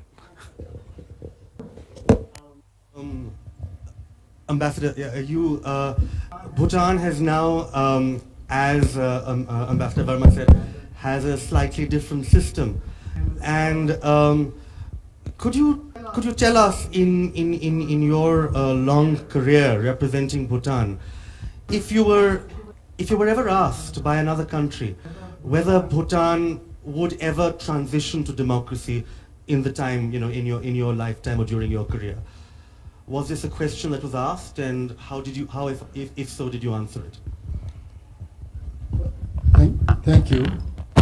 And I would like to thank the organizers for putting me with these 3 distinguished panelists, Mihir, Lily, and Pawan. And after listening to Pawan, I get the impression probably the will of the people probably somewhat in suspect. Is it? No, it is not. Anyway, we cannot talk about democracy and will of the people without talking about the greatest democratic practices and biggest democratic election of India. And I would like to congratulate the Election Commission of India and the people of India for successfully concluding this great show of democracy. was it the E.M. Foster? He said, democracy admits variety. Democracy permits criticism. And he said, democracy also encourages discussion. You asked whether we are transitioning from monarchy to democracy. I think having seen 2 general elections here in Bhutan, I would say yes, we have seen varieties, as E.M. Foster said. We have, in this small country, we have as many as 5 political parties and so many parliamentarians and candidates. And criticism, have we heard enough during the 2 general elections? So much of criticism against each other. And indeed, those criticisms was necessarily encouraged great discussions and debates. But fortunately, probably it is not as vigorous as it has been displayed in India and in the Indian political system. But having said this, as you know, democracy, somebody said that, requires time. And it requires patience. Because democracy has to be based on a country's history and a country's culture. I should say that within these 6 years of democracy, transitioning from 100 years of monarchy to democracy, we have done pretty well here in Bhutan. Don't you think?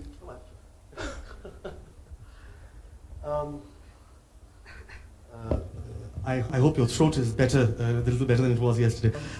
So, as the ambassador said, it's been a 6-year transition. And do you think that maybe things have been happening faster than some here are comfortable with? Right. First of all, I would just like to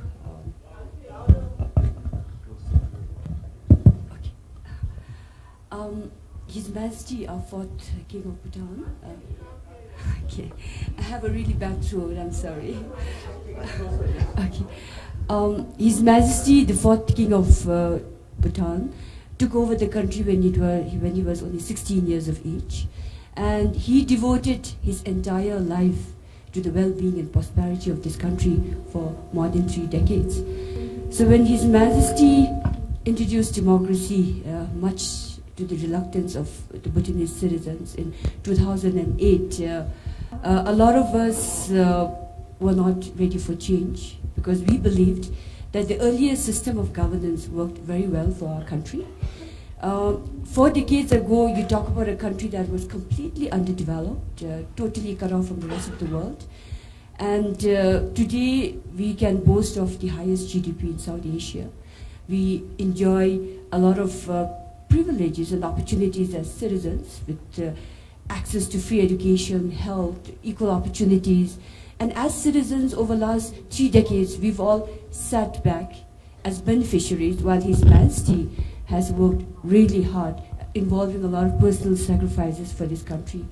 So when democracy was introduced, a lot of us were reluctant, because we had enjoyed a lot of progress and prosperity over last 3 decades of His Majesty's reign, under His Majesty's reign, and we felt there was no need for change. And also, I think most of us were not ready to take on this responsibility in the interest of our society, for our country, because we had His Majesty doing that for us. So we were not ready for change. And so I think change was forced upon us. And over last 6 years, we have seen 2 rounds of election. And what most of us have observed is, under the earlier system of governance, there has been a strong sense of solidarity and unity under one king. But today we find ourselves, unfortunately, divided amongst different party groups. There's fragmentation in the society, and we believe that this change, associated with democracy, there has been some challenges.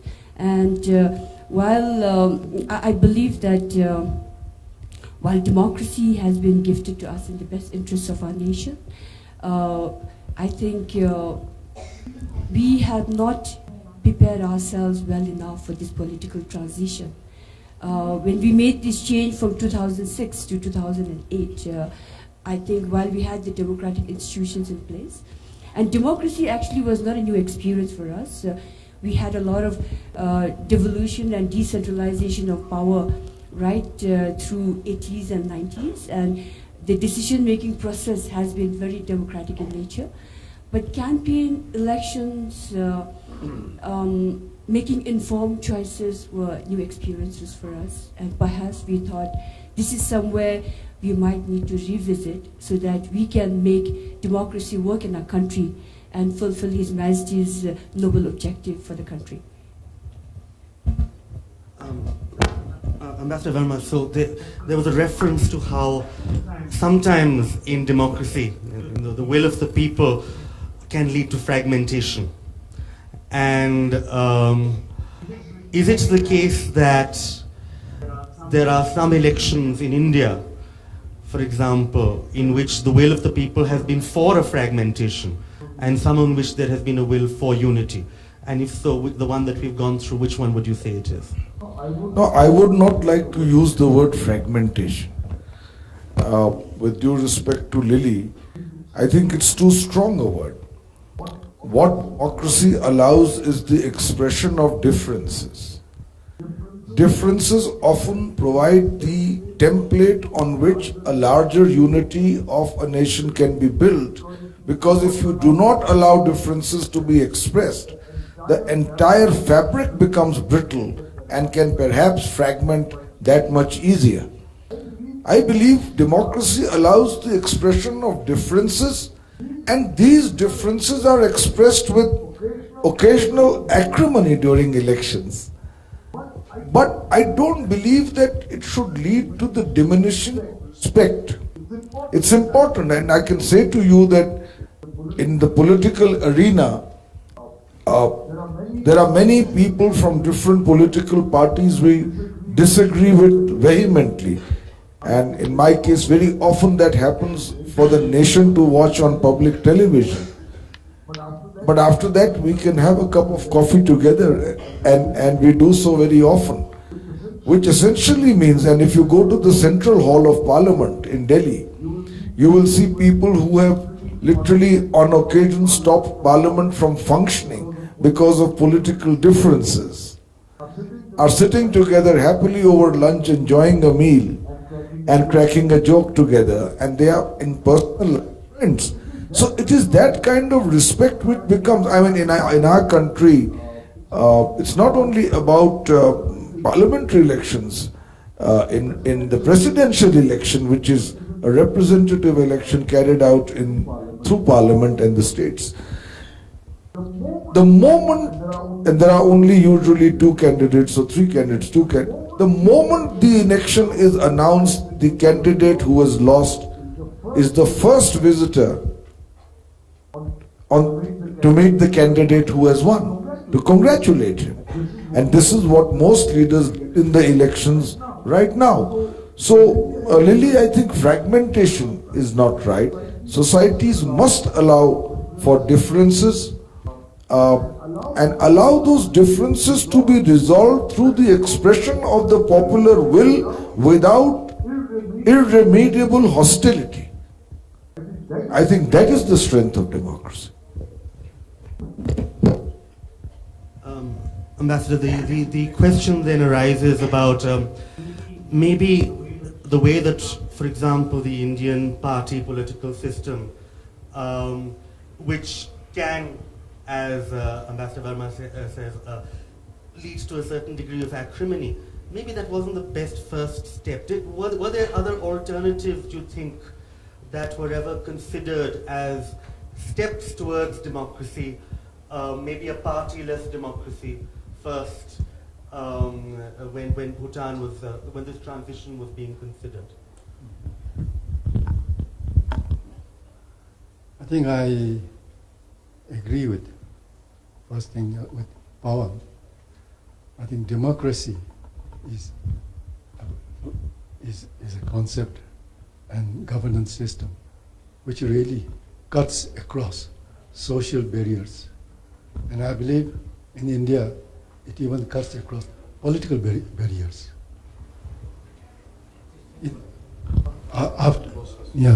Political barriers. Even after the election, maybe in Bhutan, I think we are only 6 years old, and probably it takes time to heal and to realize that it is the will of the people that we have to respect. Democracy is such that we may like A, B candidate, or C candidate, or A party or B party. But democracy has a way of cutting across and making the will of people respected. And that, I think, is the ultimate essence of democracy, except probably in case of George Bush and Al Gore. So they said Al Gore has the nationwide support, but George Bush has won Florida, and he's become the president. But what I find about the most interesting thing about democracy is the government in the democracy is like our philosophy of Vajrayana. The Vajrayana philosophy is, which says that what was, is not, will not be. I thought that can be applied to the democratic system of the governance. Well, basically, whatever they do, whosoever is there, they have to remember that the will of the people is respected, and they cannot forget why, who elected them, and why they have been elected to be there. And sometimes, I think I have heard, I was participating in a round table on a community of democracy. Somebody said, you know, the politicians, what they are motivated and how they are motivated. The motivations of the politicians are guided, shaped by power and wealth. I said, is that so? He said, you can see around. So I hope this kind of a politics will not creep into the Bhutanese society and the Bhutanese political system. And so far, we've been able to avoid this, and we hope it will continue to be so.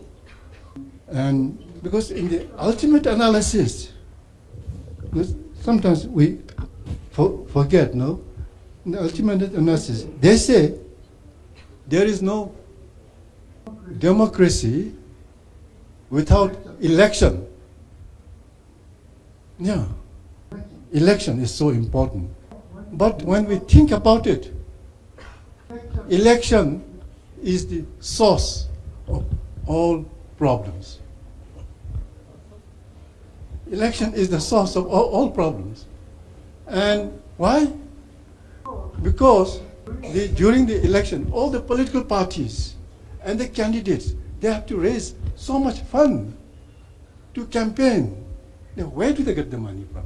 They have to find money from different places and different sources. Then the people in general say, oh, election is all money influence. They blame the election.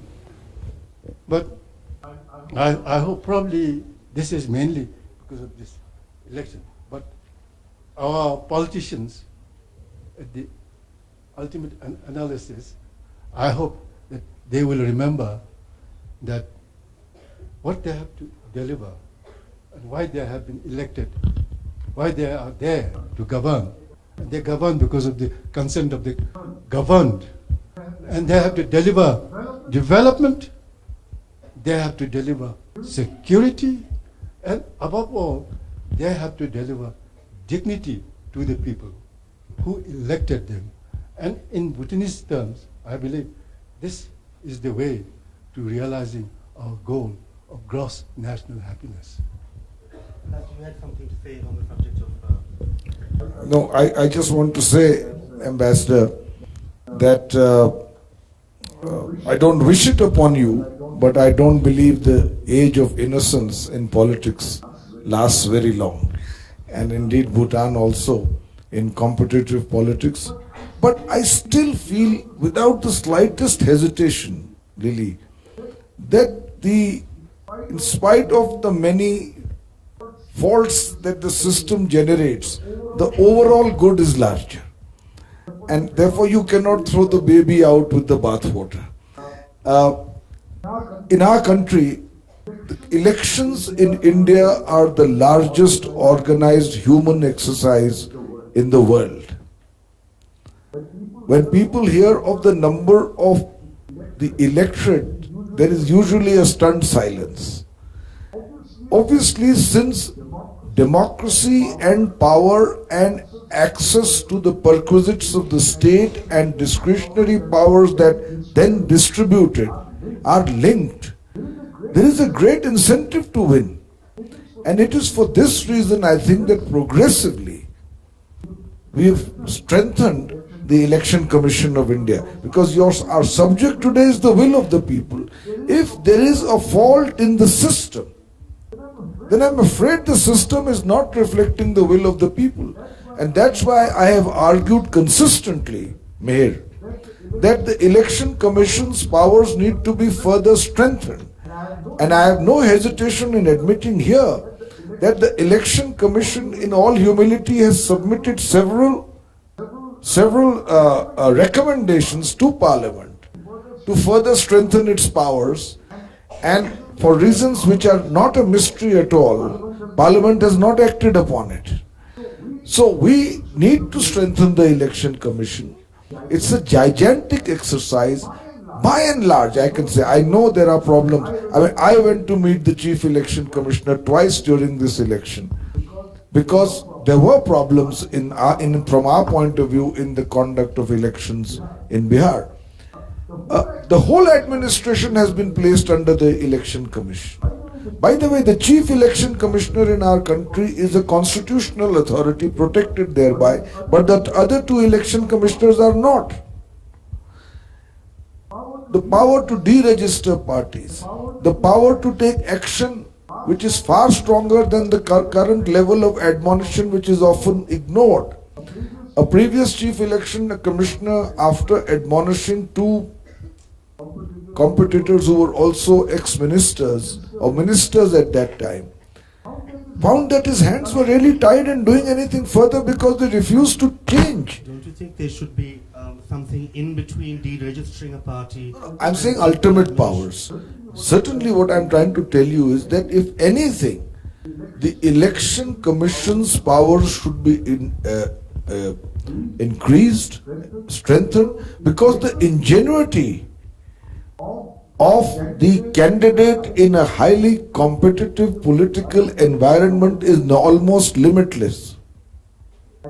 And all the ills that were mentioned by Ambassador, especially with regard to money power, muscle power, all of these are evident and we need to control them. But do you think that we were ever innocent in our first, in either 52 or something like that, in our first elections? No, the degree of temptation was lesser. The degree of temptation was lesser.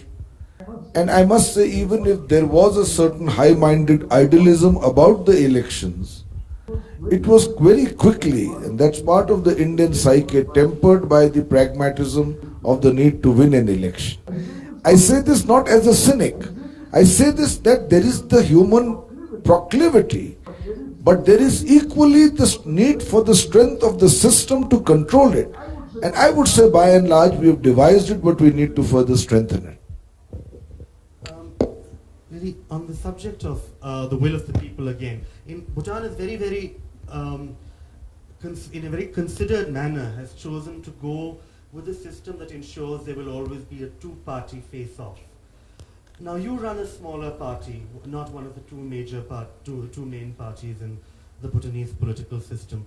Do you feel that this discriminates in a way against, for example, your party or other voices that have special interests?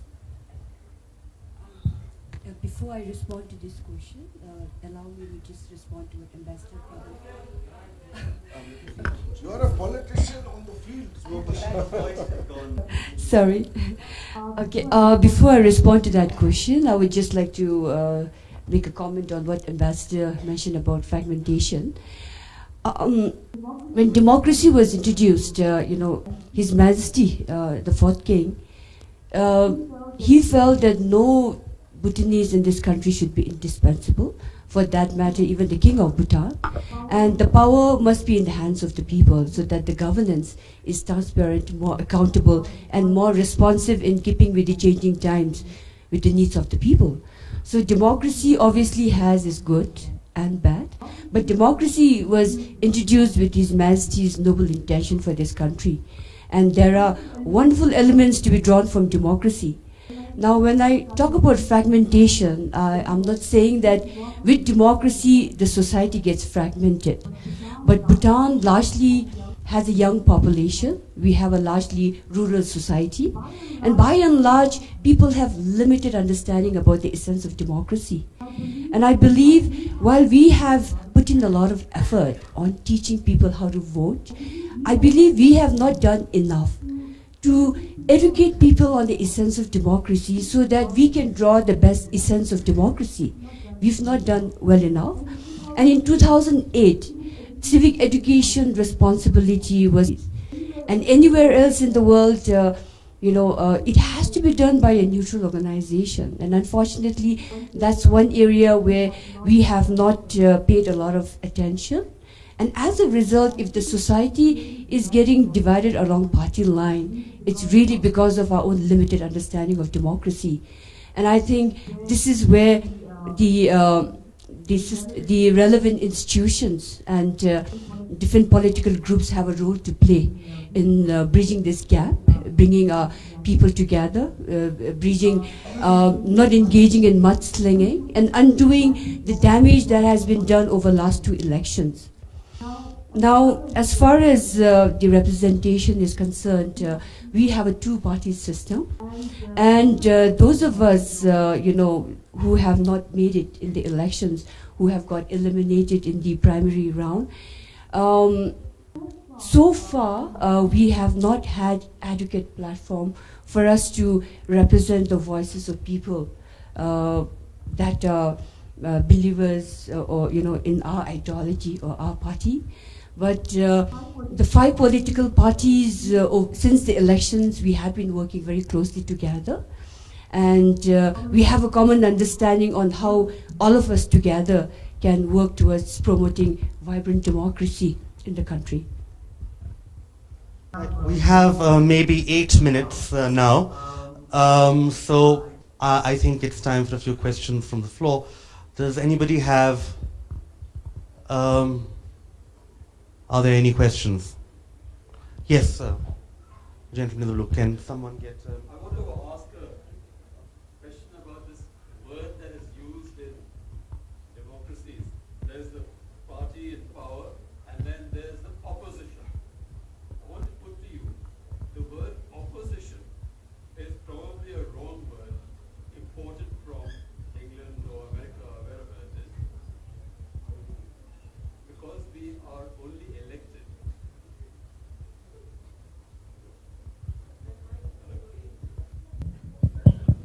because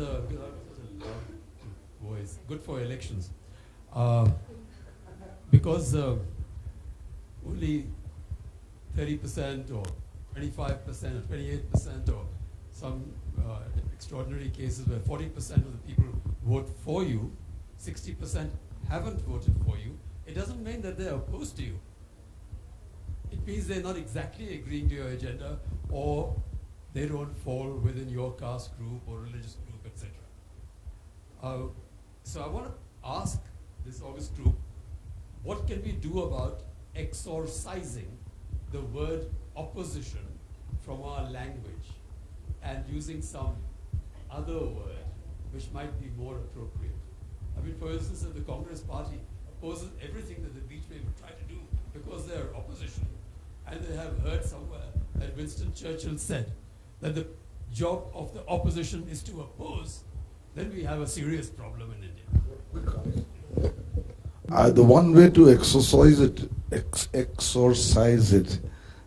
Siddharth, is to add another word to it, which is normally the interpretation in parliamentary practice: constructive opposition, partnership. You are not opposed for the sake of opposing, but you are there to act as a watchdog. And you are there to oppose and to support where required. I don't think you can take away the need for an opposition in a democracy, but you need to have a far more informed opposition. And let me tell you quickly as a comment what happens in India. When the government, it's not the case of this government, but when governments have very slender majorities and they are a coalition of several parties, and there is the possibility that on any issue the government can actually fall, the opposition changes from being a constructive opposition to a predatory opposition. In other words, it opposes not because it believes that it should oppose, but because of that opportunity that it may give to either fatally embarrass the government or topple it. And we have been seeing that happen where the fault lies both with the treasury benches and the opposition. It should not happen. I think an opposition should be constructive. Did you feel that in the Bhutanese system there is sufficient cooperation now between the two parties, between the party in power and what would be called the opposition party? Do you think that there's a constructive relationship between them, or is it destructive? Well, from our observation, I think where there is a need to oppose, there has been, the government has been opposing. I mean, the opposition party has been opposing on certain issues. But I think where there is a common, agreement, I think there has been cooperation as well. I think maybe we have a couple of minutes, so one more quick question for anybody. Yeah, second row. Thank you so much. It's very interesting to have a newer perspective on how do you look at democracy. And if I've understood the very bedrock of democracy is about for the people and of the people and by the people, I haven't really heard from the panelists in the emerging times the shift of the power to active citizens and collectives. And if you've seen it in the recent times in many countries, the collectives are gaining more and more power and holding the institutions accountable for not delivering for what they have the mandate to. Maybe some insights. Certainly, Mr. Sriram's panel tomorrow on civil society, I think, is going to discuss a lot of those things. I think maybe for a younger democracy, the division between civil society and party politics is not as sharp as it is in India. I don't think it's sharp in India. One of the good things that has happened has been the growth independent of the competitive political system of watchdog groups, of non-governmental and non-political organizations, which provide a lot of data, which are constantly questioning the raison d'etre of certain policies. And I believe there should be a far more dynamic linkage between political parties and such watchdog groups. I don't think they are in contradiction at all. I thank you. I think we're pretty much out of time. I've definitely learned a lot in this discussion, and I hope everybody else did. Thank all three of you for your insights, and best of luck for the next election, Lily, and Ambassador Verma.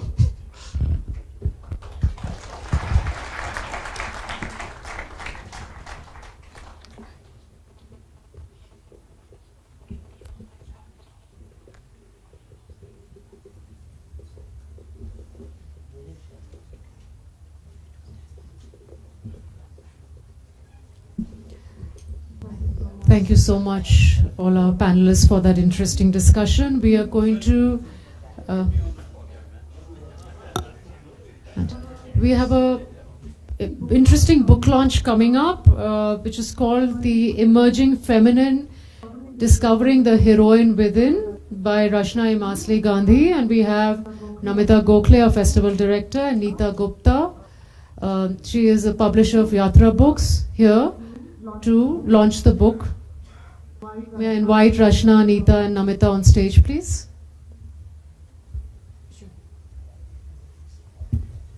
Very quickly, let me tell you that this is one of the most important books for women and very, very important book for all women and all men who know women. So I would suggest you take a look at it sometime.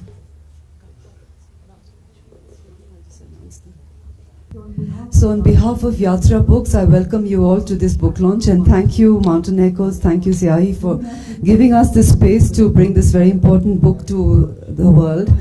And just very briefly, this is we are launching Rachna Imasli Gandhi's new book called The Emerging Feminine, Discovering the Heroine Within. And this is Rachna's second book. And Rachna, as we all know, is a transpersonal psychologist, and she lives in Mumbai, Delhi, Switzerland, Mexico, Holland. Where else, Rachna? Please fill in the blanks. And she's an amazing person. In fact, Namita Gokhale Editions had actually published her earlier book as well. So we've really grown together as editors and publishers with Rachna.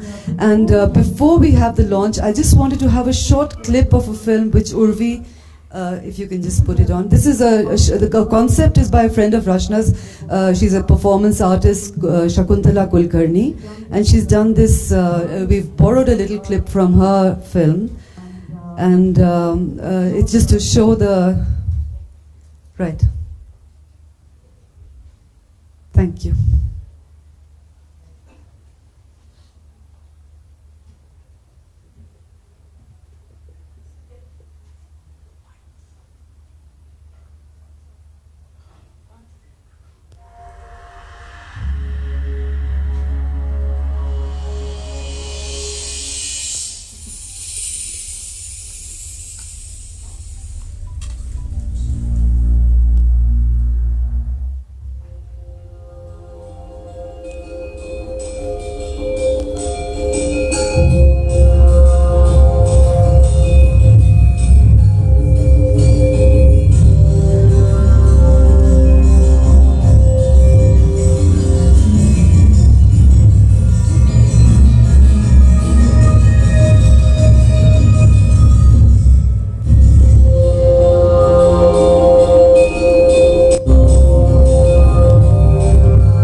I request Namita and Rachna to now unwrap the copies, and we can have a look at the books and then maybe have a quick chat with Namita.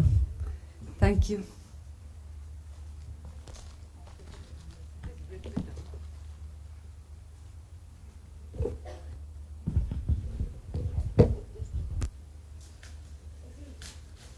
Can you hear me? This is a book about the armor that women need, right?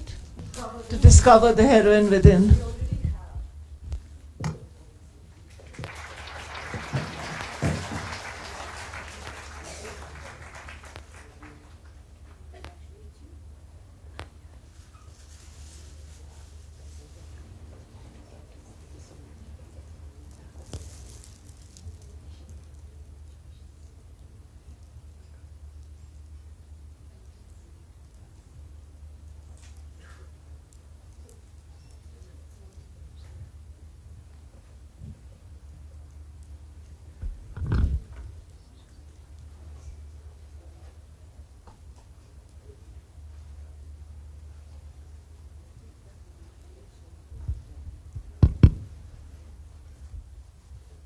Hello? Yeah.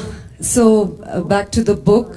Rachna, what we know about the book is that it explores feminine valor and it explores female heroism. So can you tell us something about the whole process of writing this book? Share with us some stories, something that, we can take back with us.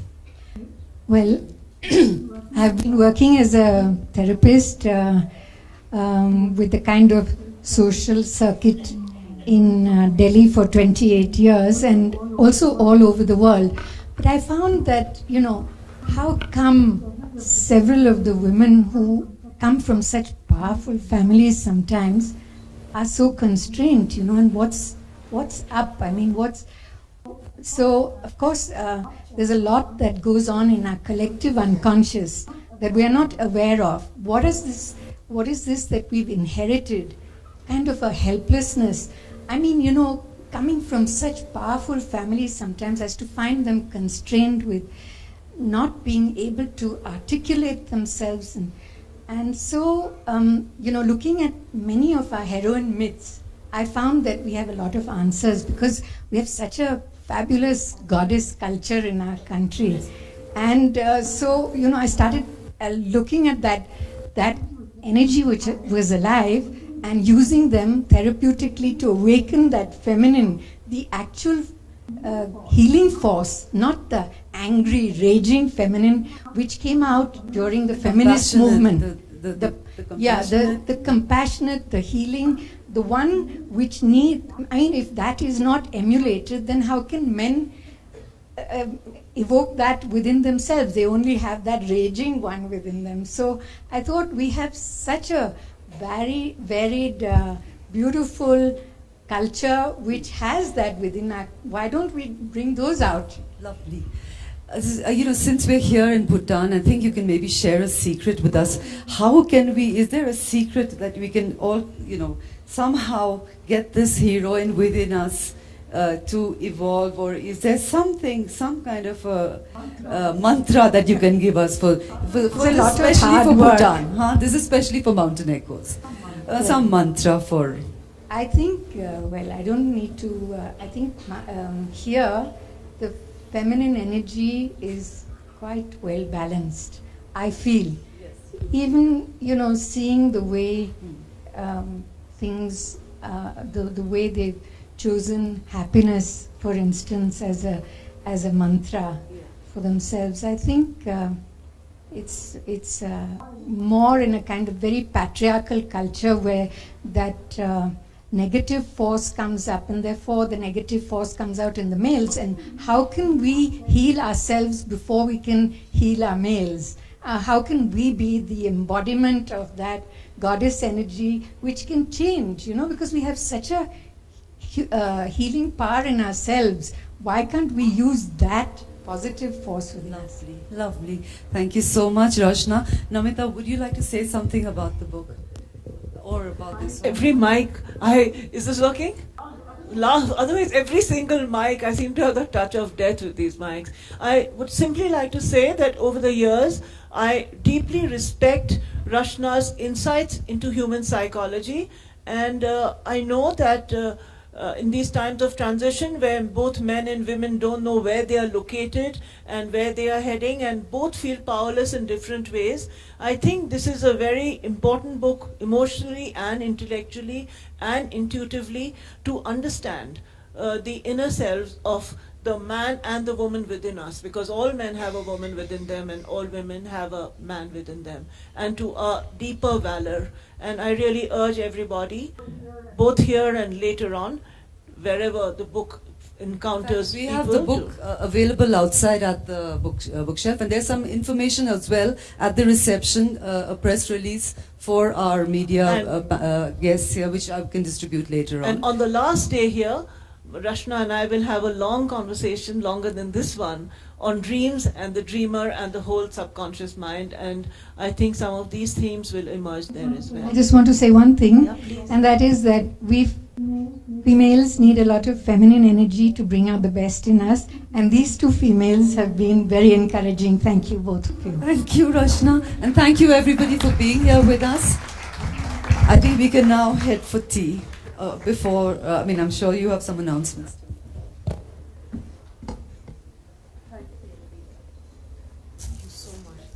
Thank you so much. I think we've broken on a very positive note, the emerging feminine. We'll break for tea for 10 minutes precisely and be back for the last two sessions of the day. So we'll see you for Poems, Plays and Libretti with Robert Yo and Seoxian Dorji after 10 minutes. Please go and have some tea and cookies and be back with us. Thank you.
I'm going to be big.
Yeah, I'm here.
Good evening, everyone. May I ask everyone to settle down?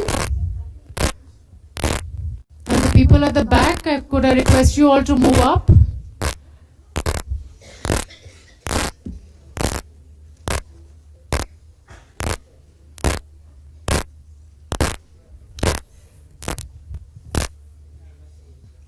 It'll be great if we could all settle down quickly, please.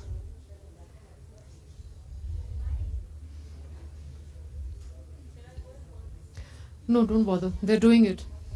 Just that people are relaxing too much over their cups of tea. I've tried to bully them, but it doesn't always work. So post-tea on the first day, we are moving into a very interesting session with Robert Yeo and Seoksean Dorji, Poems, Plays and Libretti. I will invite Peck. May I, if you don't mind, call you Peck, even formally? Yes. As our festival director as well. And welcome on stage, Robert Yeo.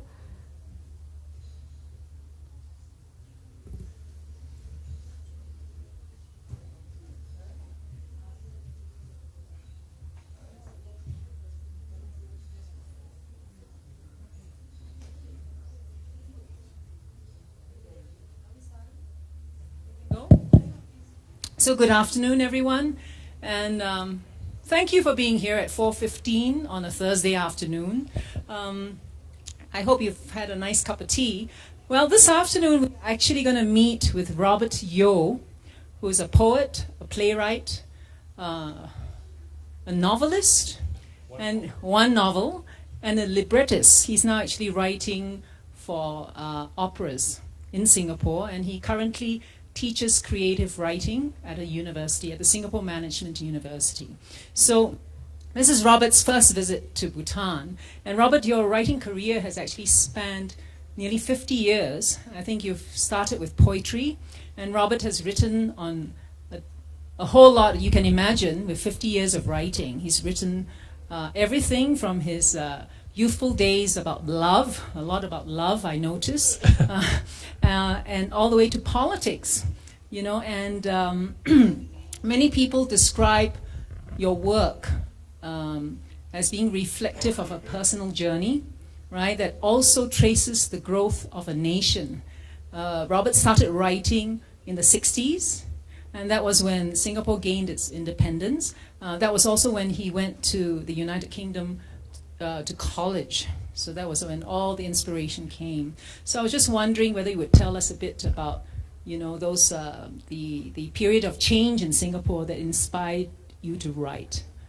I thought that I'll do that, but I thought since I'm going to be reading a poem, excerpts from a play, and also from a libretti, that I might use the standing mic because I need both hands to look at my text.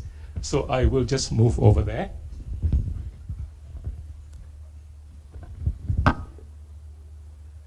So for the younger people in the crowd, right, a libretto is like, Robert has been writing stories that will be set to music in an opera. And he's done 2 of these, and he's continued to work on this, right?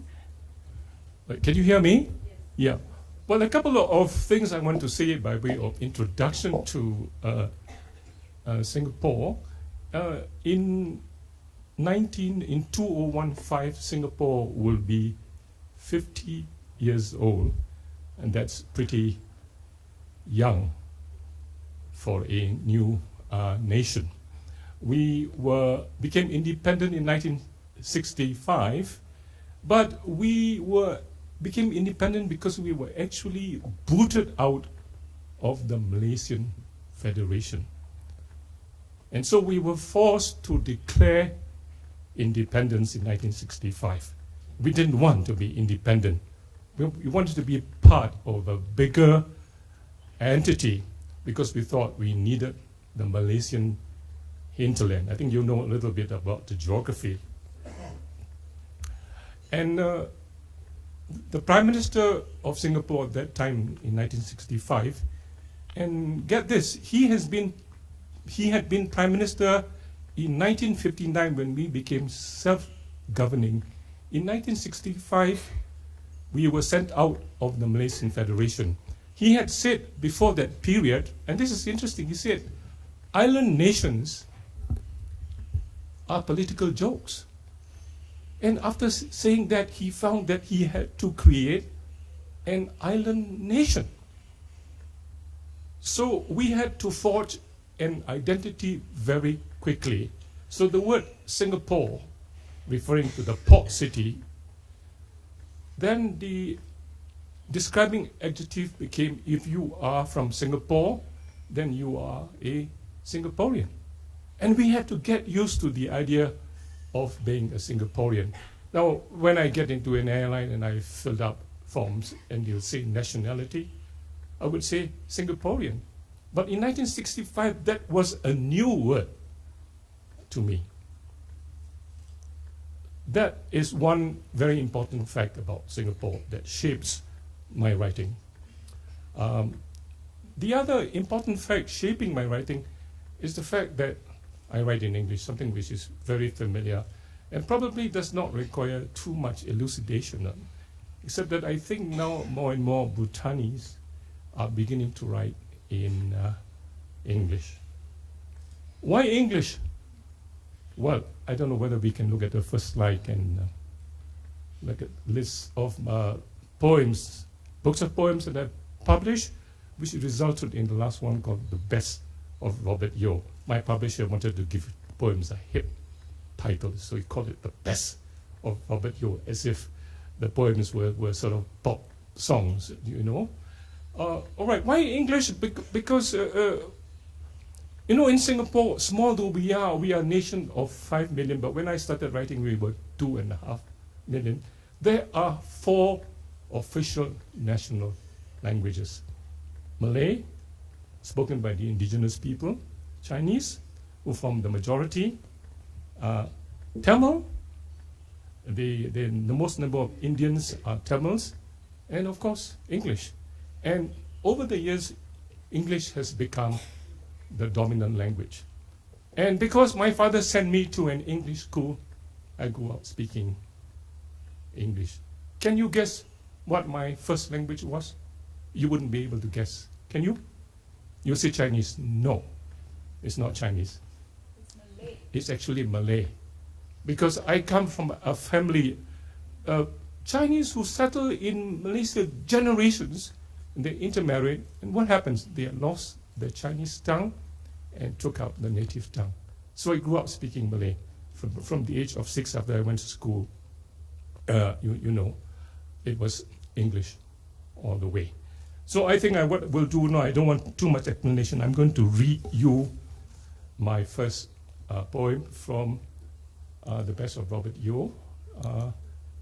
No, just stay there. This poem is called A Dragon for the family. It's written for my first daughter called Charmaine. Just hang on there. And I want to perhaps explain that there's reference to the rabbit and the dragon. In the Chinese calendar, there are animals, you know, and I was born in the year of the rabbit. And my eldest daughter just missed being a rabbit. She was born in the year of dragon. So here's my poem, in which I try to fuse references to Singapore and my personal concerns. And Peg has asked me to talk about identity. And I feel that I cannot talk about identity without talking about individual personal things and fusing it with larger political things.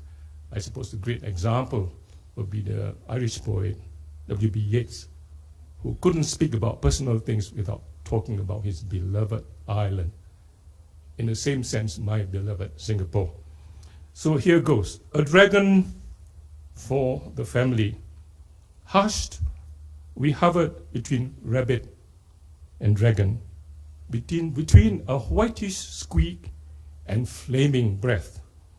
When you decline to be a rabbit, like your father, the hush dissolved, and I was pleased knowing how auspicious the dragon is. I was prepared to wait, but it's lovely to be scorched so soon, as long as he will promise not to burn our house to the ground. Girl or boy, your sex didn't really matter. I am not the traditional Chinese father who needs a son to continue his line and swell his clan. My brothers may line up, and my clan of 2.5 million.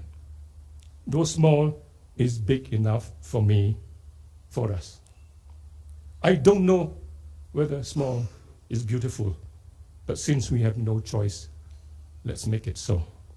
Charmaine, sweetheart, you know this prayer I offer you is really not a prayer, as you are born in a good year, in a good place. The prospect of water rationing notwithstanding. Say rather that I'm offering you a hope, one of many hopes. And so as not to seem arbitrary, let there be 3, yes, 3, as this is the year of the 3-clawed dragon. All right, you can see that my poem has got a sort of social edge to it, in which the personal is fused with the political, with the public. I will move on now to talk about my plays. Yeah, well, not my fiction. Can we move on to my plays? Yes, thank you. That's it, yes. Right. After writing poems, I went on to write plays, and how I came to write plays was almost accidental. I had the privilege of studying in London in the 60s, you know, the swinging 60s, listening to the Beatles, admiring girls in mini skirts, demonstrations, and so on and so forth. And when I came home, I was writing poems at the same time. My ears were abuzz with people talking about Singapore. Because I was there in 66, 1 year after we were thrown out, 1 year after we became a nation. And people, if you're there in London, in a big city, one of the things that you're always asking yourself is, are you there, Singapore? Because Singapore is so small. And I wrote my first play called Are You There, Singapore? And my second play called 1 Year Back Home, and my third play called Changi. After my first play, my second play became political. Why did it become political? I guess it was because I had friends from university who were political dissidents, and they paid for their courage. It was a time when the government of Lee Kuan Yew was very tough. You're either with us, you're either red, and you cannot be pink. If you're pink, you're red, and you will be taken in and you will be in prison. And some friends of mine spent years behind bars for their politics. So I wrote this play called 1 Year Back Home, which faced some censorship. I will talk about that perhaps during question time. I'm going to read to you a political speech, which I put in the mouths of this political dissident called Fernandez. And you know that in Singapore, quite a number of political dissidents are of Malayali stock, the people of Kerala.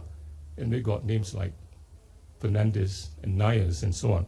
All right, here is my hero called Fernandez, and he's rehearsing a speech as a member of the opposition. There was a talk about opposition just in the session before me. All right. Here is the speech. Hello, so he was talking to his friend. Come in, you're just in time to hear my election speech. People of Singapore, I am standing for election because I believe that someone has to speak up for some sections of the population. No one is doing that today because there is not a single MP in the opposition. That's a political fact until recently in Singapore. Now, you may say that the present MPs are speaking up for the people, but I can tell you they are not. They are speaking up for the PAP. The PAP stands for the People's Action Party, for the continuation of the PAP rule. The continuation of PAP is what I call papism. Papism. Now, what has papism done for us? I admit papism has done us a lot of good.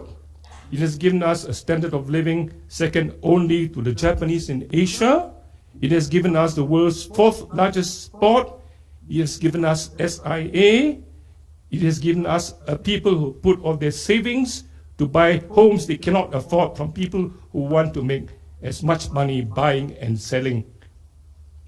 Now, not the PAP. Papism has been good until now. Now, after 12 years in power, the PAP has become insensitive to the needs of the people. In 1980, if you wrote like that, you could be taken in and in prison. I wasn't, but that's another story. From then on, I want to go on to address something else. Could you just go on a little bit? Yeah, that's my play. Next one. Oh, Roots. My latest book is a book of autobiography, but I have no time to quote from it, so we'll just move on. All right, I want to move on to write about my opera. Now, why did I go into opera? In Singapore, opera is a very niche thing, all right? In 50 years of independence, we've had 3 operas written, 3 indigenous operas. That is to say, the librettist is local, the musician is local. 3. I'm not going to quote from this opera called Fences, although it has been produced, but I am going to quote from something which my members of the Indian audience might be able to identify. I'm told, and maybe we could go on to the next one, I don't know whether there's a reference to kanagi. No, it's all right. I wrote an opera called Kanagi, and I'm told that Kanagi is an Indian goddess whose statue is to be found in Chennai. Is that true? I don't know. It is it? Okay, all right. I wrote this libretti because a friend of mine asked me whether I would like to do something which is sort of not my own, but something into which I could go into. And Kanagi is really about a faithful, beautiful woman who married the son of the handsome son of a merchant, and he became unfaithful. He was seduced by a courtesan called Mandavi. He repents, and they go on a journey, and he dies, and she becomes an avenging goddess. So this, I'm going to read very briefly from the beginning of my opera called Kanagi, where it starts with she having burned the city of Madurai. And I believe it's a real city, isn't it so? Madurai. Okay, here's Kanagi. You ask why this city burns? Because it deserves to. You ask who lit the flames? The goddess of fire did. You ask who charged her to? I did. You ask why I did it? I did it to avenge my husband Kovalan, who in our misery tried to sell my other anklet. And you know what happened. I could go on, but I won't, because I think it's time for us to have a chat. And I hope you will ask me as many questions as possible. Thank you. So here we have a gentleman, a Chinese father, as he describes himself, who grew up speaking Malay for the first 6 years of his life. And now, in recent years, he writes plays about goddess kanagi, right? Such is the potpourri of a culture that derives from a place like Singapore, where they have four languages, four ethnic groups, etc. Robert, you know, we come back to your plays because just before tea break, we were talking about democracy. And I really liked Pavan Varma's talk about constructive opposition. But your plays, I mean, you were the first in Singapore to actually present a very touchy subject of opposition. But you did it through a play, right? Now, I remember at last year's Mountain Echoes, there was a gentleman, I think it was Jerry. Can you hear me? Do I know this? Jerry Pinto, I think, was saying, you know, was in Tariana at the center. He said, if you want to tell the truth, you become a journalist, right? But if your truth is going to hurt, he says, write fiction. I remember that, right? So is this why you did not go into journalism, but you actually wrote plays so that it's more palatable, that sort of like goes under the radar, as we said earlier, and then, you know, so that we can also have a bit of a laugh at what's happening and not take things too seriously? Yeah, I guess you're right. I mean, I wanted to become a journalist, but it didn't work out because journalism did not pay very well. So I turned to playwriting. And I thought in playwriting is actually fiction, isn't it? It's not a novel, but it's fiction. Because I thought in playwriting you can create characters and put into the mouth of these characters criticism of the government. I knew the government was sensitive to criticism, but I felt as a concerned citizen that I should be free to criticize the government without fear of being imprisoned. I guess I was lucky because at the same time that I was criticizing the government and writing these plays, I was chair of a drama advisory committee tasked to promote drama. And I found myself in a very invidious position, telling the censors, please produce the plays of Robert Yeo because it's good for Singapore drama. You know? And then they looked at my plays, they say, what? You want us to produce these plays? So 1 year back home, took 1.5 years to get a license. In Singapore, if you want to produce a stage play, you need a license. And the license is issued by the CID, Criminal Investigation Department of the police. Why? Because they feel that the police are the only people competent to control the crowd in the case of a live performance in a play. All right? And one more thing. In order to get the license, the bureaucrats wouldn't give me the license. They were too scared. So I had to write to the parliamentary secretary. I had to write to the bureaucrats. And eventually, we went up to the acting minister for culture. This was in 1980, an election year. And he said, why is Robert writing a play about elections on an election year? And I said, please point out to the minister that the application for the license was submitted early last year. So that's my experience.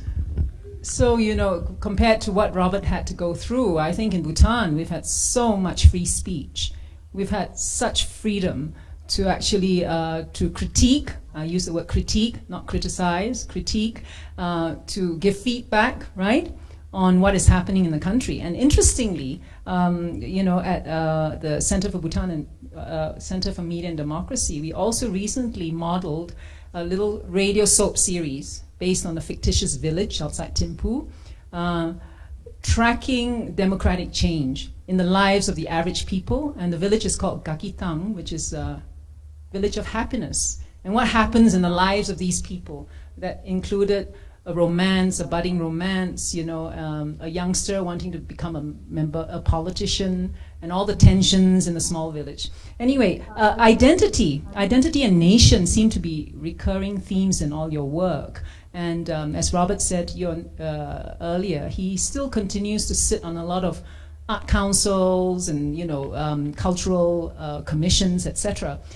Maybe you should tell us a bit about the role of writers, the role of artists in the social and political life of a country. Because we are just starting. I think in Bhutan we were a monarchy for a long time. Now democracy is so new, that and including stories, contemporary tales about average Bhutanese, because most of our writings are about great spiritual teachers, historical figures, very male-dominated, and but they were very, very important. But I think now, with the changing times, the tale of the average person is emerging, and sometimes we struggle with it because many young people and not so young people say, but is this a story? Is this really worth a story? Should I be writing about this? I'm a nobody. And that is the kind of modesty that we still have, and we think we're not some big wig. So, how can I even put it into text?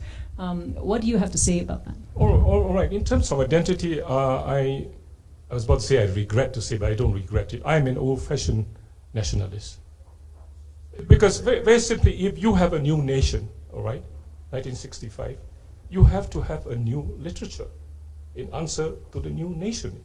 You cannot continue to espouse, to support Western forms.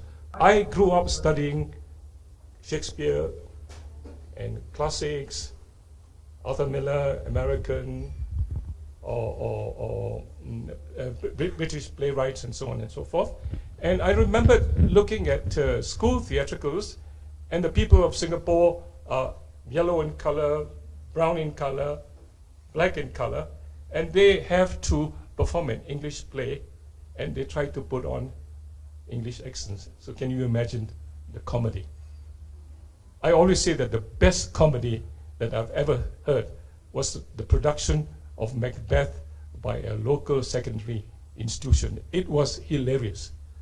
So I said to myself, no, it can't be. You just got to write plays, fiction, in which you have your own people.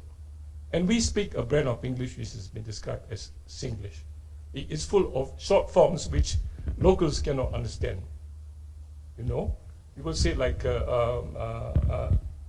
can I buy a bottle of Coke? The answer is not yes, can. That's the way we speak. A lot of shorthand things, and that's our speech, and we are proud of it. And I said we ought to put that into our fiction, into our plays, and so on.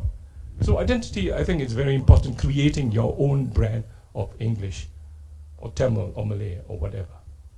So this is a place, again, I bring it into the context of Bhutan, where we also have Zonglish emerging, right? And unfortunately, a lot of the mainstream media tend to feel that this is slang and it should not be reflected. We have to speak perfect Dzongkha or perfect English, right? Which is not the reality on the streets. And of course, also this thing about importance of writing in English. There's a lot of debate today about, the people who are good in Dzongkha will say, that's an important language. We should be able to produce art, plays, drama, writing, in Dzongkha. But our children are finding it very difficult. English seems to be so easy. So there seems to be also a lot of new writing emerging in English, right? Maybe at a certain, at least in Thimphu's context, right? Much more colorful, better printed, etc. The Dzongkha publications are there, but they're relegated to the school library. So, we continue to struggle with this and the sense of how writing and art can actually, help an identity evolve. So we have only a few minutes left, and I wanted to talk about some writing forms, because now you're teaching creative writing. Now you yourself have been moving from poems to plays to now, short stories, etc., and memoirs. Now, when you switch, can you tell us your experience of switching these creative forms? How does that play out? Yeah. And does it help you then look at old issues with fresh eyes and, you know? Right, sure, I can do that. Well, I wrote poems because I sort of felt, probably my mistake, that poems were easier to write simply because they were short. And I always give this advice to my friends. I said, if you want to write poems, make sure you fall in love and you are rejected. There's nothing like unrequited love for you to write poetry. Why? Because if your love is unrequited, then you are in a conflict situation and you suffer from an identity crisis. If you're happy, you're not going to write. So I just give that advice. You want to write poems? Go and love a woman and make sure that she doesn't love you back. Okay, pretty tough one, but we have 1 minute left. So if there are any questions for Robert, this lady. Oh, yes.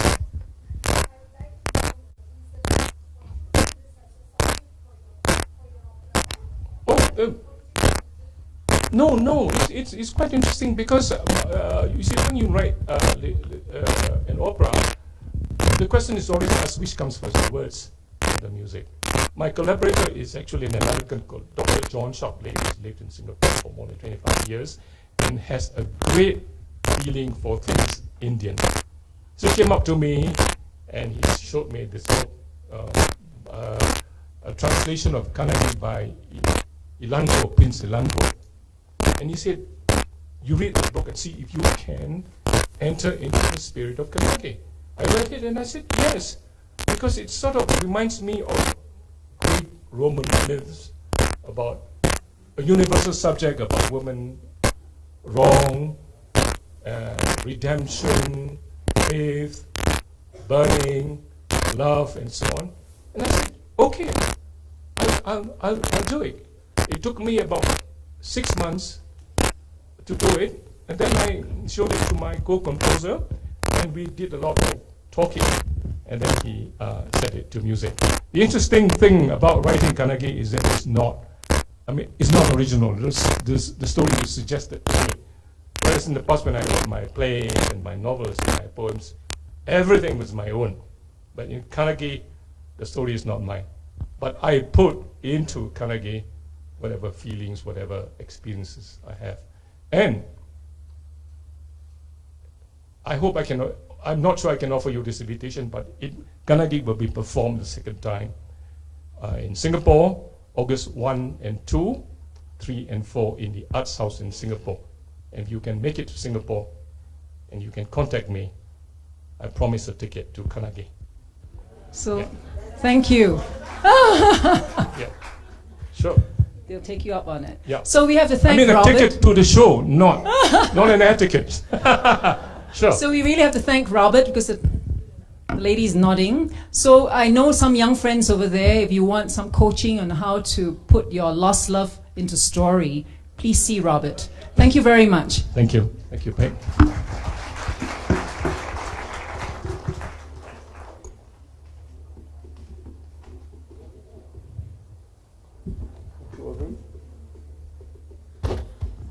Thank you so much, Robert and Peck. We'll move on to the next session.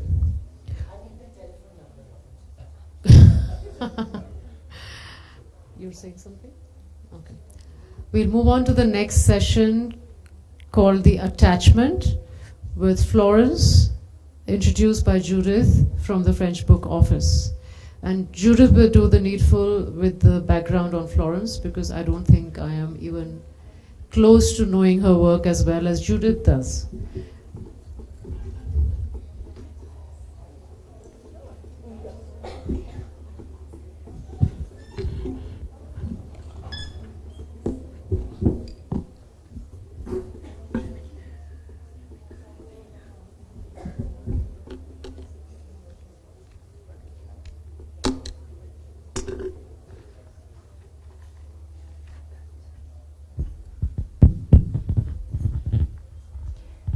Good afternoon. Thank you, Mita.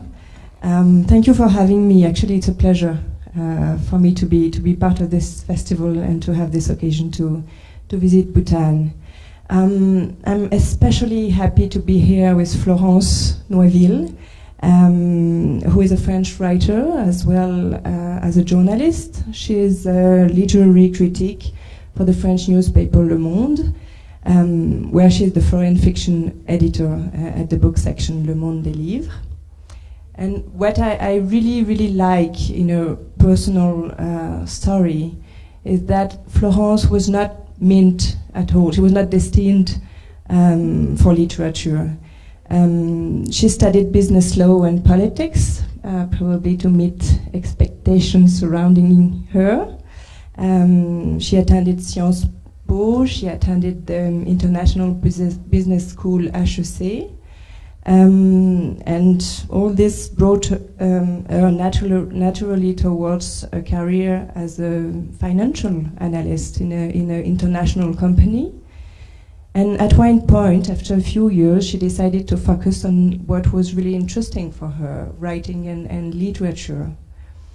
So on this topic, she wrote a short book entitled I Went to Business School and I Apologized, which questions in a very funny way the way the elites are programmed in this kind of schools and the lack of humanities, the lack of critical mindset, in a way, in this kind of curriculum. So when she decided to change her life, we are in the early 90s, something like that, yeah? And she started writing on books, and then she started her own books. She began with books for children, and then she wrote a biography of the Nobel Prize-winning American writer Isaac Singer, and then moved on to novels. So our first novel was published in France in 2007. It's called La Donation, and it has been translated and published in English by Northwestern University Press. And the second novel, L'Attachement, so giving the title of this session, is translated now and will be published by Siegel Books next year. Yeah. So Siegel Books already published a collection of writers' profiles written by Florence for the newspaper Le Monde, entitled Literary Miniatures. So today we'll focus on your last novel, Attachment. So I'll try to pitch it as a beginning. So it tells the story of a 17-year-old woman falling in love with a much older man. He is 32 years older than she is. And he also happens to be his French literature teacher. And this novel takes the form of a long letter written by this woman, Marie, to this older man, just called H in the novel. And this letter is read all through the book and commented by Marie's daughter, Anna, after the death of Marie. So Anna is now 20, and she's old enough to discover the secret story of her mother. And she will question her mother's old friends. She will try to understand what the connection was between these two, between this man and between her mother. She will try to understand who he was, and through him she will try to understand who her mother was. So even though the reader is aware from the very beginning of the novel that we cannot explain attachment, we cannot explain attraction, I still have the feeling, Florence, that the whole novel tends to explain this process of attraction, that it's all about trying to answer this question, what happens to us when we become attracted to someone. And would it be a right angle to approach the novel? I'd like to start with that. I think so. Thank you very much, Judith, and thank you all of you. I'd like to start by thanking all the organizers and Mita for being here at this wonderful Mountain Echoes Festival. I'm very pleased. Well, to come back to your question, it would be absolutely pretentious and foolish to say, look, I'm going to explain to you in 130 pages what attachment is, or I'm going to define love in this book. Foolish and probably not very, well, what I mean is I'm convinced that a good book should not necessarily bring answers, but a good book is much more about the quality of the questions that are in it. I see the writer as a gardener, maybe, that would spread away his questions like question marks that he would plant into the soil of words, and then wait and see what comes out of it. And in the case of this book, I would like to tell you a little bit about the questions that inspired me, the story. In fact, I remember very vividly because it took place in my kitchen in Paris. I have 3 daughters, and one of them once came back from high school and said, look, in my class there is this young girl. She's going out with the philosophy teacher, and he is something like a bit less than in the novel, 25 years older than she is. And the 2 others, so her sisters, who were there as well, said, oh, how disgusting, how can she do such a thing? And they were really, you could see in their eyes how desperate and terrified they were. And I was quite surprised because I thought I had brought them up in quite an open and tolerant way. So I really wanted to find out what inspired them such horror. And but I couldn't get any explanation. The only thing that one of them said was, how can a young dove, I don't know whether this translates into English, but in French it was, how can a young white dove have a crush on a dinosaur? So it made me laugh. This is told in the book as well. And it made me think. And I thought, this is a good question. So I went to find Lolita by Nabokov, because of course it's the obvious reference that comes to one's mind. And I read it again. And I discovered that, in fact, this whole story, which it hadn't struck me the first time I read it, but the whole story is told from Humbert, the man's point of view. And I thought it would be interesting to tell it again from the female's point of view. So that was my starting point. And my question was, what is this mysterious strength that pushes us towards people whom we know are not right for us? And why are we attracted to such unlikely people and we can't help it? That was the question. And as I often say, I always start my books with a question. I need something mysterious or something unclear, which I want to explain to myself first, although I clearly know that I'm going to come up with no answers, but more questions. For the others as well. So we know many things indeed about falling in love and falling out of love. But what seems to fascinate you, while reading the book, it really struck me, is when literature meets science. When the literary and kind of romantic perspective on love is completed by scientific knowledge. So my question is, can you tell us about is there a molecule of attachment? And can you tell us about this molecule of attachment that could maybe explain this attraction in a scientific way, if possible? There is indeed a molecule. It's in the books. I know the reply. But you said my background was more economic. That's true. And when the day I discovered, the day I put a foot on. The day I discovered this field of science, let's say neurosciences, neurobiology, etc., it's as if I had put a foot on a new continent. I was completely fascinated and stunned. And I thought that it would match my questions and my own fields of interest very well. So in all my books you'll find this scientific scientific dimension. The first one, my first novel is about bipolar disease, so it's pretty obvious. The one I'm writing now, it's on a psychiatric disease, so it's also very obvious. And in this one, why a love story? Just because, in fact, when I was doing this research and all the interviews with the neuroscientists, I discovered they have a lot to say about falling in or falling out of love. And yes, there is oxytocin, which is the molecule of attachment, or so they call it when they talk to non-scientists. They know that they can prove that love can be scientifically compared to a kind of addiction.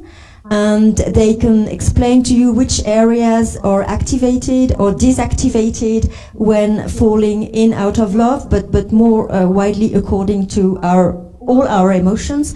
So it's really fascinating, and I find it very poetic, unlike many people who say, but that's not literature. Yes, I think what is really interesting is to mix it with literature and philosophy, and then create a new language. So this is very exciting. And another thing which is really exciting is that when you want to do what I'm trying to do, which is go very deep into the feelings and the emotions and try to find out what is not find out, but try to get closer to the essence of the human, how can you ignore science? How can you ignore neuroscience? Because for me, if I was telling this story in a traditional way, without including this new knowledge, then I would get the feeling that I'm telling the story as Jane Austen or Gustave Flaubert could have done it centuries ago. I love them both. I admire them hugely. But I think today in 2014, you have to do something different. And it's not by chance that Anna, the daughter, is a medical student. Absolutely. Yes, so she brings in this perspective. And of course, this perspective is really also very exciting from an intellectual point of view, because when you have literature on one side and then science, hormones, molecules on the other, how do you combine them both? Where is the free will in the case of a love story? And of course, immediately you tackle the question of identity. Who am I? Who is the me inside me who is falling in love? Yeah, absolutely. So from science to literature, the other way around, there's a lot of literary references in the book. The reader can meet Stefan Zweig, Roland Barthes, Dostoevsky, Nabokov, of course. But what I found the most interesting is how you manage to imbricate these references to Mary's life. I mean, they're just not put there. It's how the love story introduces literature in her own personal life. And for example, the love story that is described in the book all started with acting a scene of Le Misanthrope by Molière, in this French literature class. So maybe I'll ask you to maybe read the beginning and the end. It's a long excerpt, but and to comment and ask you, what does literature add to real life? Maybe it's a tricky one, but it's a tricky one. Okay, so let's start by reading. So this is Mary. The whole novel is intertwining the voice of Mary, the daughter, and the voice of Anna. No, sorry, the voice of Mary, the mother, and the voice of Anna, the daughter. So this is Mary. But what made you attractive to me? Ravishing, in the sense that you had ravished, conquered, captured, enchanted me. It all started with the Misanthrope. You had us study that sad comedy in your class. Did you choose it on purpose? Act 2, Scene 1. Write it down. Study that passage for the next class. In the next class, you sent me to the front of the room. I can see myself sitting at your light-colored wooden desk. It was only an ordinary piece of furniture, a sort of beechwood box courtesy of the National Education Department, But sitting at your place was impressive. Miss N, are you ready? We're going to read this scene. You are Selimane, I'm Alceste. My heart was beating. The curtain lifted. You were at the back of the class, the book in your hand, and you were watching me. Are you ready?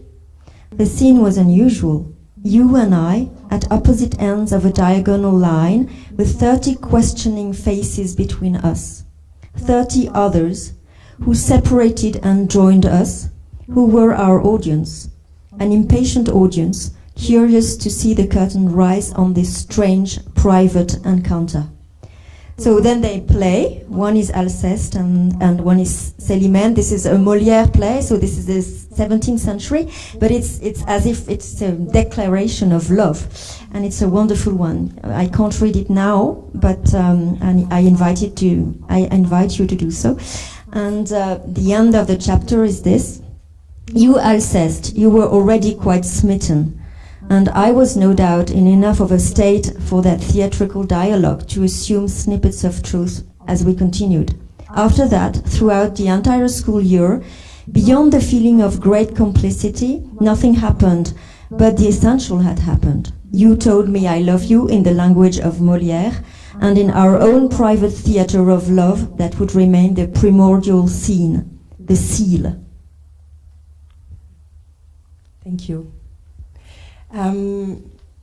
You quote Baudelaire, writing that the real books are immoral and all literature comes out of the scene. So the two main transgressions described in the book are first this difference of age, of course, and then the fact that it's a student-teacher relationship. It means the one who knows and the one who doesn't know, in a way. And then H, the main character, is becoming, through the book, a famous writer. So we immediately think, and you help us to do so, but we immediately think about all these famous writers like Nabokov, obsessed by young women, or Edgar Allan Poe, married his very young cousin, and among others. But I really think that you're more interested in this in this woman behind the famous writers. You just said that this book was an attempt to rewrite Lolita from a feminine point of view. What make this young and inexperienced woman so interesting to you? I was interested in the way this young woman, like the others whom you quoted, could overcome the reprobation and the feeling of shame. And I was very proud with something I found, which I make her in the novel. I make her very short-sighted. So in fact, she's short-sighted and she doesn't want to wear her glasses, because she has decided that so she can see the world in a different, nicer, softer way. The angles are blurred, and the outside becomes nicer to her. And once something that shows that fiction can have an impact on reality, or vice versa. Once I was in Argentina for Le Monde, for my newspaper, and I was interviewing Maria Kodama. And Maria Kodama is the very young woman who married Borges, when he was much older. And she faced this huge reprobation and hostility of society. So at the end of the interview, I was sort of thinking, should I ask her? And then I dared ask her the question, but Maria, how did you manage how did you cope with this hostility? And she looked at me, and she paused, and she was silent for a few seconds, and then she said, I'm very short-sighted. It's again your obsession with science or something. Yeah, ophthalmology is there also in the book, showing how the different ways we can look at things. Yeah, but I'm short-sighted, so I exactly know it. You Welcome are as to the well, club. because you can. I mean, you must experience the way a short-sighted people sees the world to describe this. It so well. So you told us about the shame that this woman can when they face a hostile society. There is one excerpt in the book I'd like you to read, actually, because I enjoyed it very much, and I'd like to share this with the audience. It's when Marie described the shame that she felt when they entered an hotel in Paris, in Place du Panthéon, and when she has to face the reprobation of the hotel manager. Yes, it's a very short one. Yeah. There was another type of shame, walking in front of the hotel manager on the Place du Panthéon. When Steffa was there, it was impossible to invite you to the tiny apartment we shared on Rue Tournefort. So you came to get me at my school and took me to the Hotel des Grands Hommes. I don't know if those great figures approved, but the hotel manager wasn't sympathetic. That plump little woman looked at me as if I were ill, and at you like a dirty old man. That's shame. Her silent judgment and our not being able to justify ourselves. I could have told that hotel manager any sort of story based on the worst horrors of sex and money. She would have believed me. But to tell her that I loved you was unacceptable. It wasn't the sex that shocked her, it was the attachment. So this is the most immoral part of the story, right? Maybe. So coming back to the short-sighted people, because it's very present in the whole book. And you write later that the pleasure of being nearsighted, short-sighted, is introducing the imaginary in the real. It's a very nice definition of the book and maybe of literature as well, don't you think so? Okay, I accept it. So there's something else that I would like to point out. That after the falling in love, sometimes, often, I mean not always, but often, come the falling out of love. And in the book, so the two characters spent 7 years together. I have the feeling that even when they got separated, the attachment is still there. I mean, maybe not the love, but the attachment. The attachment is stronger than love. At least. It's linked with tenderness and it goes on. Absolutely. But there's at one point, Marie became more and more lucid about this relationship and will decide to end it. And I'd like you to read as well the excerpt describing this moment when Marie starts having doubts about this relationship. And maybe after we can open it up to the questions from the audience. One day I began to have doubts because of a pair of sandals. Not ancient style sandals, not those thin straps that emphasize the calf muscle or the shape of the foot. No, big, ugly sandals, almost indecent for a man. It's what Barthes called alteration, the little tip of the nose. Alteration, he says, abrupt production within the amorous field of a counter-image of the loved object. The subject is defascinated. Barthes' example of this, the pages from the Brothers Karamazov, where Ruskov is disinterred.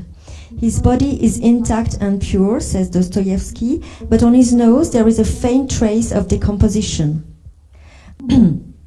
Barthes says, in the other's perfect and embalmed figure, I perceive suddenly a speck of corruption. This speck is a tiny one, a gesture, a word, an object, a garment, something unexpected, which appears from a region I had never even suspected, and suddenly attaches the loved object to a commonplace world.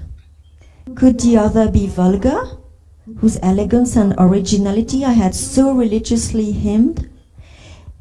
Here is a gesture by which is revealed a being of another race. Had I caught you in flagrante delicto of bad taste, that day, with your sandals, you had crushed the beautiful image. We were spending a few days in Jersey, and I was ashamed of you, ashamed at what the hotel guest would see. It was as if there were a tacit agreement between us. Out in the world we could show the difference in our ages, but not uncover toes. I didn't say anything to you because you wouldn't have understood. We would have argued. You would have pointed out that I was a snob, a bourgeois, conventional. Or you would have conjured Barthes too, and you would have, out of empathy, felt what one feels when the veil of perfection is suddenly torn or soiled. Luckily, the weather never stays nice long on the Anglo-Norman islands. The sandals went back into your suitcase as quickly as they had come out. As for me, I had never made the connection between feelings and shoes, but I know that something essential had that day almost been definitely crushed under our feet. Post-scriptum. While I'm remembering that awful sandal story, look at what I found in the book I'm currently reading. Kawabata, receiving what must have been the Nobel Prize because he stood facing the old king of Sweden, wearing white socks and curious-looking sandals. On the broad faces of the princes and princesses before him, and due to the height of the podium, lay an expression that could best be described as an anxious form of bewilderment. Okay, I'll forget the sandals. You've been saved by Kawabata. Thank you. I think we have 5 more minutes, so I'll take some questions from the audience.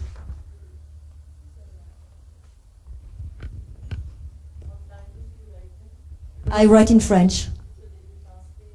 So, yes, everything has been translated into English as yet. Oh, no, I couldn't do that, I'm afraid.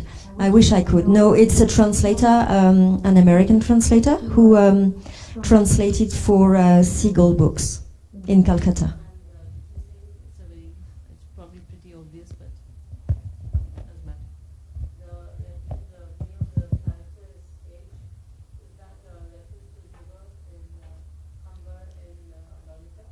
It could be, yes. Well, there are many possible meanings, so I played on this, of course. And there is another possible thing, which is Heidegger and Hannah Arendt. Yeah. So it became H, just the initial. It was easier.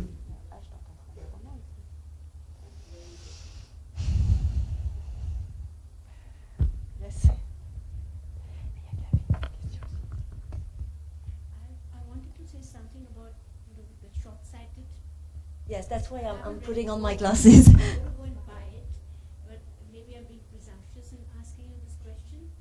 But attachment is a burning obsession in lots of ways, where you don't need to be, I think, you don't need to be short-sighted or long-sighted. Attachment, I feel, is like a burning obsession. It's something which you just can't control. Yes. It just takes you in this big long wave. And you stay with the wave till the wave has mobility, because you don't have a choice. But so whether you're short-sighted or not short-sighted, it really doesn't matter, because you're not seeing that person as a true picture, which you bring out in that standard part of the book. So why do you have to make her short-sighted to see the world in a slightly hazy blur? Yeah. Not quite the way you might be. I agree and disagree with you, as I slightly disagreed with the man before who said that attachment was very bad because it can Causes suffering. It causes suffering. I think what really causes suffering can be love, passion, and this is the wave you were describing. So in this case of real burning mad love, it doesn't matter whether you are short-sighted and long-sighted. This I agree completely. But once the love has reached a plateau, and there's something after it, there is attachment. And attachment to me is much more linked to tenderness than to passion. And this is much more quiet. And you only keep the best of it. Not the fire of passion, not the things that destroy, but the things that can help you be yourself and build your personality. But in this case, when this attachment is with a much older man, then still you're facing this hostility of society, which is surprisingly enough, because on many other fronts, especially in France, we have gay marriages, etc., etc. But in this case, it's still something quite touchy, and the society tends to be quite judgmental and moralistic. So in that precise case, it's very usual to just take out your glasses. 2 more Very minutes, so useful. there's only maybe one question. Gavin, you have a question, right? Yeah?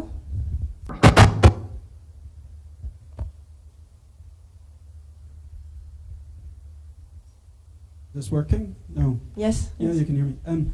I was very interested in what you said, Florence, about you would be quite happy with one of your daughters had a crush on a man 25 years older, which is very commendable.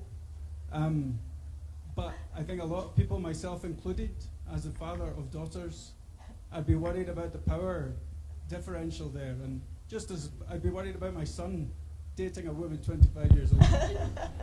And I just wanted to know if you had any reflections on how you would gauge the power dynamic in that relationship, or whether you would disapprove if there were certain power relations between a daughter of yours and a man 25 years older. Then I would, if this happened to me or to one of my daughters, I would immediately come to you and ask that our daughter and son would be introduced to each other so that it can break the bad fate. I think we'll end with this. Thank you, Florence, for having traveled the whole way from Paris. Yesterday, after 2 glasses of wine, we discovered that you were flying from Paris to Paro, and then that one of your next destination will be Paros, the Greek island. So I think it's a nice way to travel the world.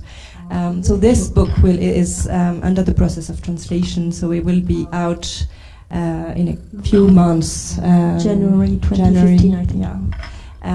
But Florence will have another session on Saturday, I think, to discuss other books who are available in English.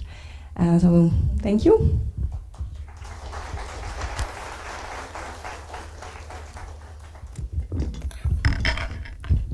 Thank you very much, Florence and Judith.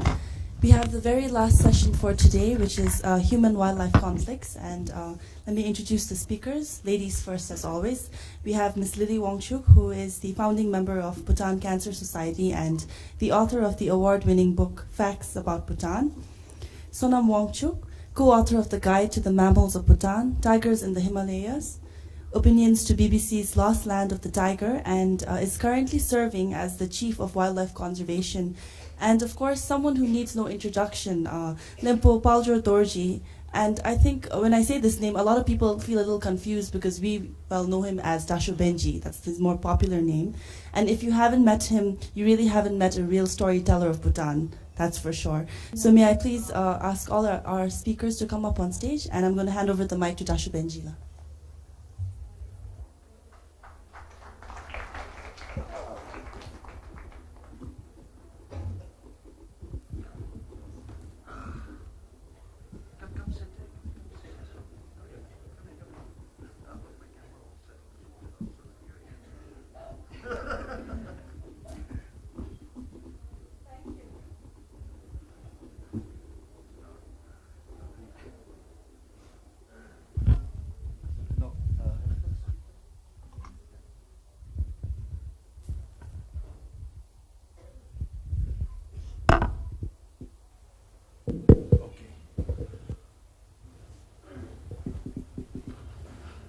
We should have actually a sloping. Anyway, good evening, Mountain Echoes. I normally introduce, or I am introduced in Radio Valley every Monday evening at 5 o'clock, just as everybody gets into their cars to go home, and they tune in to the most popular radio station in town, Radio Valley, and they hear, good evening, Tashi Benji. And a lot of people ask me, what's it all about? And I say, half hour of great bullshit. Well, I hope it won't be bullshit today. I have with me two very dear friends, very eminent speakers, who who need no introduction. Lily has already been introduced, and so Sonam. Animal-human conflicts, nothing new. It's been there always. It's been there for centuries. Only thing is it's becoming highlighted now because our communication resources are much better than they were in the old days. A lot of people talk about conflicts in India. We have many friends from India. It would be most of the conflicts there are with wild elephants. It is also similar here in Bhutan, and our two speakers will talk about it.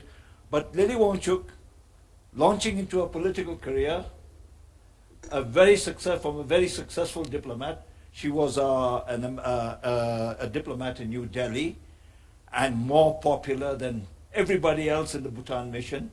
She was known by sought after, whose company was sought after by every young diplomat in Delhi, including myself from Bhutan.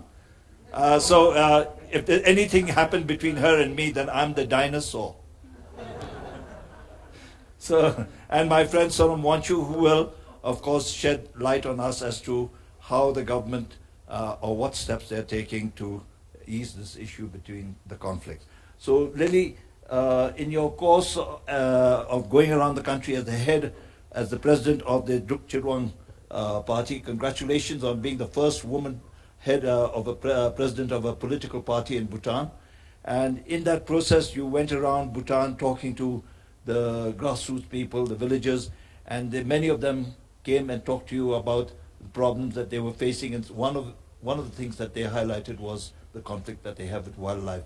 So may I give you the floor, and you could explain, tell the audience some of the problems that you came across in your travels. Yes. Thank you, Dashu. I'm humbled with your kind words. Before I touch, thank you also to Mountain Echoes for introducing human-wildlife conflict, a very important topic in Mountain Echoes. Before I touch on that, I actually also wanted to briefly share. Some 3 years ago, I was at a panel at Mountain Echoes with Shobade, talking about gender. And I talked about how in Bhutan we don't have a single, till date we didn't have a single female ambassador, minister, dzongda, and a judge. And today I'm happy to share that in the last 2 years we've had our first female dzongda, our first female ambassador, more recently a minister as well. And I think our voices shared at Mountain Echoes are being heard. And besides Mountain Echoes, besides contributing to closer friendship and partnership between Bhutanese writers and thinkers with writers and thinkers from outside, I think it's also contributing towards some positive change in our country. And I hope the voices that we're going to share today at this session hopefully will also contribute to some positive contribution. So in that spirit, I would like to share a few thoughts. Not to forget, Lily, we have also justices who are yes, women justices in the Supreme Court. True. Okay, and so would you like to carry on with? Lasla. Actually, my first understanding about the gravity of the challenges faced by our farmers with human-wildlife conflict was first in 2010. That was before I joined politics, and when I was a consultant. I was actually out as a consultant writing a report on shifting cultivation. But then my attention got shifted from shifting cultivation to human-wildlife conflict because all my discussions with our farmers across the country ended up being more on the challenges faced by our farmers. So I think since then, I think this issue has been very close to my heart, and I'm really grateful that I've been given this opportunity to talk about this at this session today. As Dasho pointed out, it is nothing new. Human-wildlife conflict is nothing new. It's been there for centuries. But from my interaction with the farmers, what I have understood is since 90s, the challenges have become greater. Ever since we banned the shifting cultivation, there's been more thicker growth of, the forest. The animals have come closer. And today they face a number of challenges. What I have learned from the farmers is 8 months in the year they spend guarding their fields from the wild animals, around the clock, day and night. A husband and wife would take turns guarding the fields. There's no family life because all the time they're required to guard their field. Right from the time they've sown their seeds till the time it's harvested, they spend the time guarding the fields. And there has been situation where they have not been able to guard their field because of some sickness or death in the family, and overnight the entire farm would have got wiped out, would have got damaged. Because when these wild animals come, they come in big herd, and overnight they are wiped to poverty. So a lot of them have said that we work really hard, we work around the year, but at the end of all this, we find that just 1 or 2 nights or day we might have missed, our crops have all got wiped out, and we are driven to poverty. So there is no incentive for us to invest in farming. That some of us feel we are better off working as contract laborers. So we want to be out of this occupation, working as laborers. We even tell our children that our lifetime is over. We've spent a lot of hardship guarding our fields, fighting with the wild animals. So during your lifetime, you should migrate to urban areas, the bigger towns, look for employment, because we don't want you to go through the same challenges that we are going through. And I think, this is not a problem only faced by our farmers. I think this is really a serious concern for our country, because the human-wildlife conflict can also be attributed to not only poverty, but also food insufficiency, lower agricultural production, rural-urban migration, human displacement, import of more food products from the neighboring countries, and I think a number of social problems in the villages as well as in growing towns as well. And I think this is a serious problem. And today, if you go to the villages, you will see a large number of villages. The villagers are leaving, they're deserting their farmland. They've locked their homes. They're moving to towns, and our food agricultural production has also reduced. And I think it's a chain reaction. It has led to a number of challenges in our country, and very slowly now it's also being felt in urban areas as well. We always believe that rural-urban migration is because of lack of opportunity, and probably with better infrastructure in the rural areas, probably we could address this.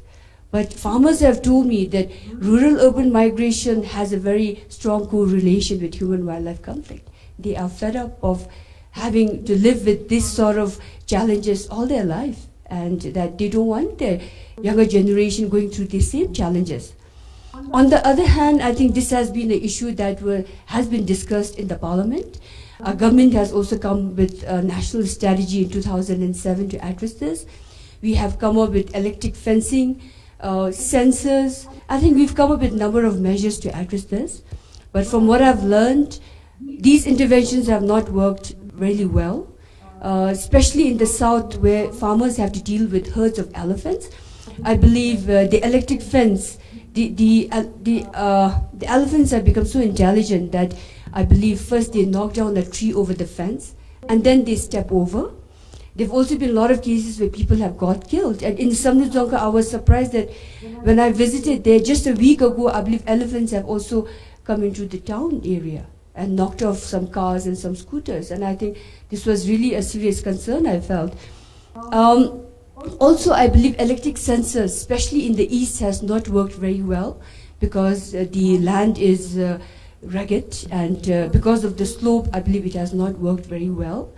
And while I believe that environmental conservation, wildlife conservation is very important, and Bhutan has in fact gone on to win the global awards for environmental conservation, I think there is also need for us to look at the human aspect and see where can we strike a balance in addressing this human-wildlife conflict, because this is a challenge not only for our farmers, but this is going to be a serious challenge for our country in times to come. Thank you. Thank you, Lily. Yes, I remember a few years ago, I was summoned by the agriculture minister, and he said, look, Benji, you and your animals, you love to protect your animals, but you know, we in Bhutan lose 30% of our agricultural crop to wildlife. Is it still the same? We shall ask Sonam Wachu here to see how this is being addressed and what are the measures being taken. I wish your department would revert back to its original name called Nature Conservation Division, not Wildlife Conservation. I hope you'll do that post haste with permission from your minister. But could you inform this gathering about your thoughts on what Lily Wachu has just told us about? Thank you, Tashu. And before I proceed, I would also like to thank the Mountain Ecos for giving this opportunity to me. It's definitely a big privilege for me to be here with the two eminent members, Tashu and Lily, on my side. And my presence here is not because I'm a scholar or philosopher, but because of my own profession, being working in the Wildlife Conservation Division that Tashu rightly pointed out. I think, and also going back to the terminology, the nomenclature that we maintained, probably there's a big reason for the government also, going back from nature to wildlife to make work more specific so that we could be more focused. Coming back to the human-wildlife conflict, definitely I also share the same feeling, thoughts like what the other two members just mentioned. Definitely it's a growing challenge. This is something that is known to everybody, and the fact that Bhutan is also in the process of development, and also like giving looking at our own neighbors. We have in the south India, up in the north Tibet, China, and I think looking at Bhutan's context is no exception to this, because Bhutan is a very small country, there's no doubt about it. And the government policy that we maintained, because Bhutan is a small country and also we are in the mountain, live in the mountain, the ecosystem here is so fragile. So because of that, the government's policy is to basically looking at the constitutional mandate. We have 60% to maintain forest cover at all time. And I think there's a big rationale behind for putting this in place. And also how we actually try to maintain this mandate is through this network of the park system that is already in place. Basically about 50% of the country is under protected area and biological corridors. Probably many of you must be aware of this. And again, like like I said, and I think Tashi also rightly pointed out in the very beginning that human-wildlife conflict, for that matter, is not really a new issue here. It's been there from times immemorial, and also because of now so many things in being placed, because it makes things much easier in terms of communication. Because I think if I also try to relate my own experience on this, I also grew up as a farm boy back in the country wood, where I, back in my childhood, I was actually sharing the work in the farm with my own aged parents, and I've also experienced, even at one point of, herd of dogs, wild dogs in fact, killing cattle, and I was there with my father, actually, late father actually, looking at that practical experience. And to be very honest, at the time people didn't really make it a big issue. So putting this in the context, I think it's also things, times have changed now. Basically, way back in the 80s, now in the 2014, and many things are there to the advantage of a human society. So that's also, I think, in a way that I can say that, which is also, really bringing up this issue. So looking at that context, and I think, like I said earlier, Bhutan is also a developing country, and if you actually look at even the developed countries, like for instance, going back to the West, like USA or United Kingdom, I think human-wildlife conflict is even a challenge there. Like in the case of USA, they have a human-bear conflict, so to say, and definitely in Bhutan, because we have the environment that we see here is the most pristine. In fact, like I would say that we enjoy the most pristine environment, and because of that, and also I think also at some point Lily rightly mentioned that even global community has given high recognition for the effort that the government has put, and we also have to acknowledge the work that our beloved monarchs has actually done, putting in the very wise and noble policy in place that actually brings us to this situation. So I think to say that yes, definitely human-wildlife conflict, but I think we also have to look at from both the angle, both the human dimension as well as the wildlife dimension. And I think when you actually look at the conflict, basically we are talking about two things: space and the resources.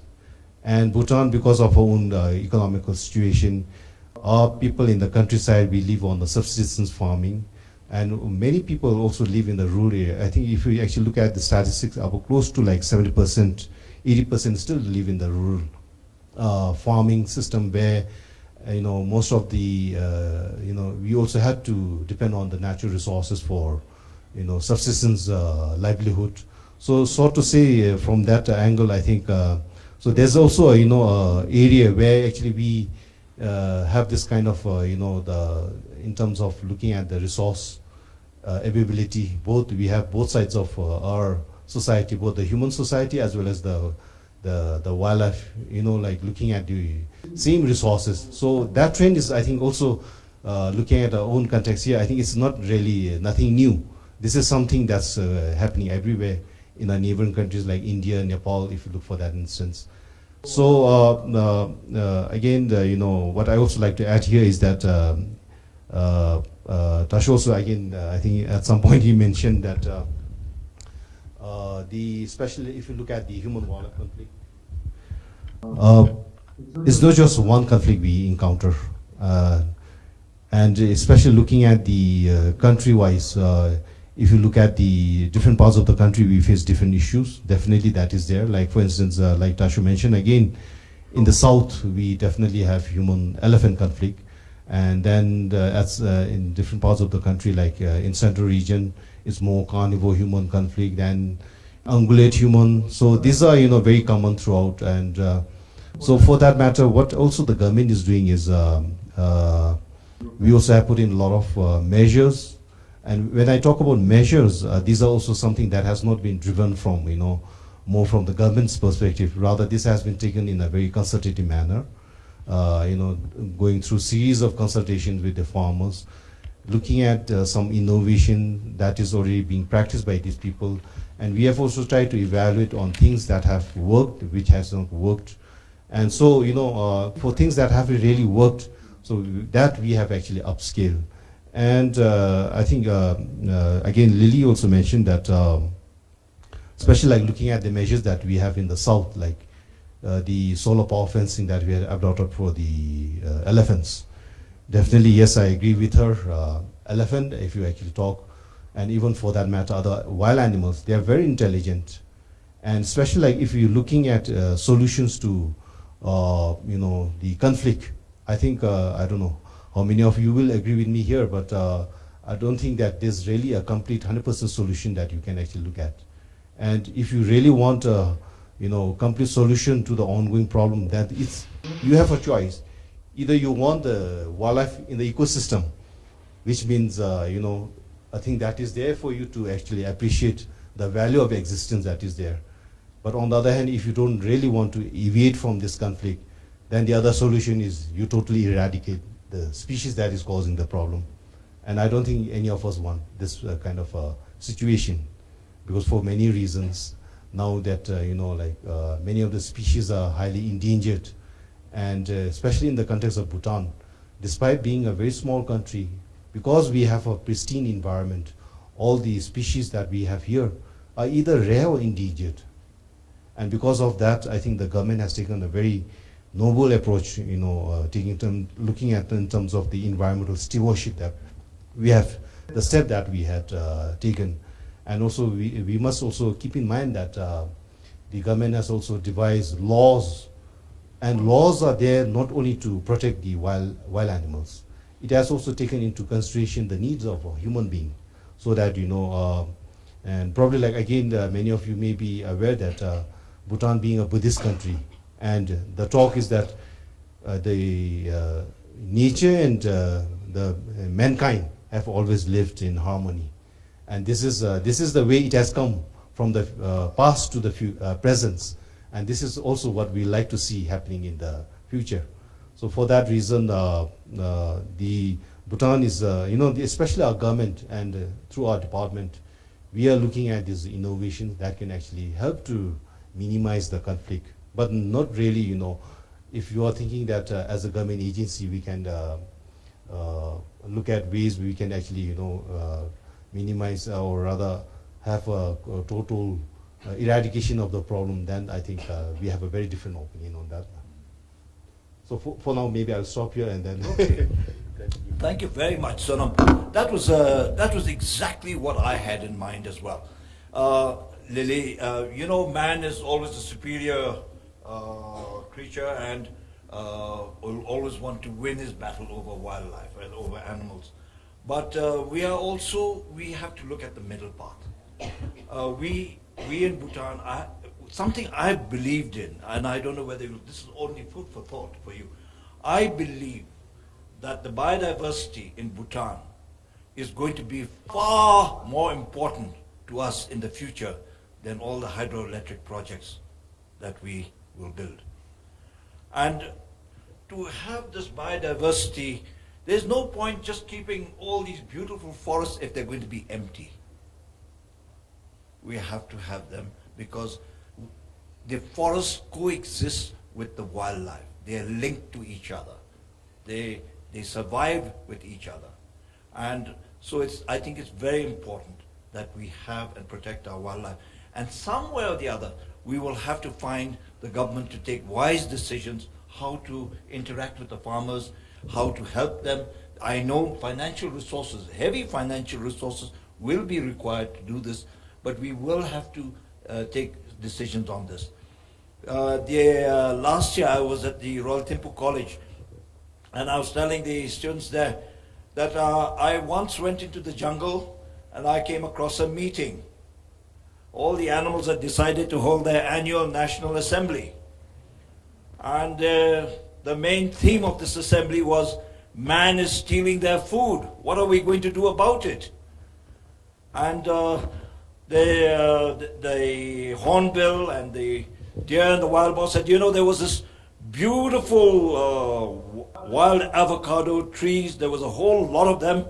And every year, once every 5 years, when the fruits, when the tree fruits, the fruits drop, and we enjoy this. It's very delicious. But then this year, the men came and they found that they couldn't climb up to the trees and reach to the avocado fruits. So what did they do? They chopped the tree down. So now, no more wild avocados for man, but no more wild avocados for us, forever. Where are we going to go? So we will have to go and raid their fields and eat some of the food that they're growing.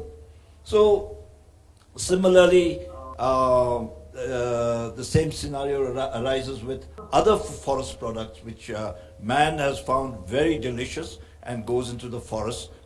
So I would just think that they're having a similar National Assembly like we have in our National Assembly, and we are discussing about how animals are coming to steal our crops. But coming to the point of elephants, I'd like to tell this gathering that many years ago, Mr. Nishioka, Tashio Nishioka, very famous Japanese expert, agricultural expert who came to Bhutan under the Colombo Plan, auspices of the Colombo Plan, was in charge of resettling people from eastern Bhutan into the Panbari area. And he reported to His Majesty that these elephants used to come and knock down all the villagers' houses which they had built on stilts.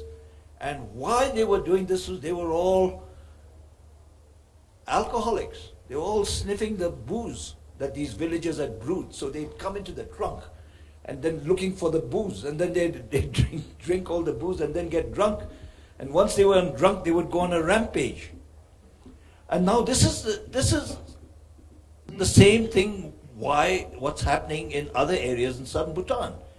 In the old days, we didn't hear of so much conflict, the elephants smashing down houses and all.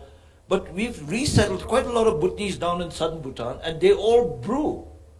And so these elephants smell this alcohol. And this includes all these Adivasis and all. They all brew their mawa. So the elephants come and then they dig into the houses. And then while doing so, because their houses are so flimsy, they collapse and they crash down. The elephants have a good drink, and then they're drunk, and then the human people try to chase them away, and they in turn become aggressive backward, because they're just like any other drunk. So, but they are very intelligent. So I mentioned this problem to a friend of mine in Calcutta, Bunny Lakshman Singh, who happened to have some time as a tea planter at the time. And he said, you know, elephants are very intelligent. What they would do is when the elephants came, they knew what they came for. They came for booze. So they would have quite a large stock of booze. And then they would put it out for the animals to drink. And the animals would come and have their fill and then push off back. They were quite happy, quite drunk. And then the next day they would come. And so for that duration, you'd have to have quite a large stock of local alcohol to keep the animals from raiding you. So I'll end here. And this conflict also ended up with a proposal many years ago to have a green belt between India and Bhutan, which was supported by Salman Haider, a former Foreign Secretary of India, and many others, and supported by my late uncle Tashi.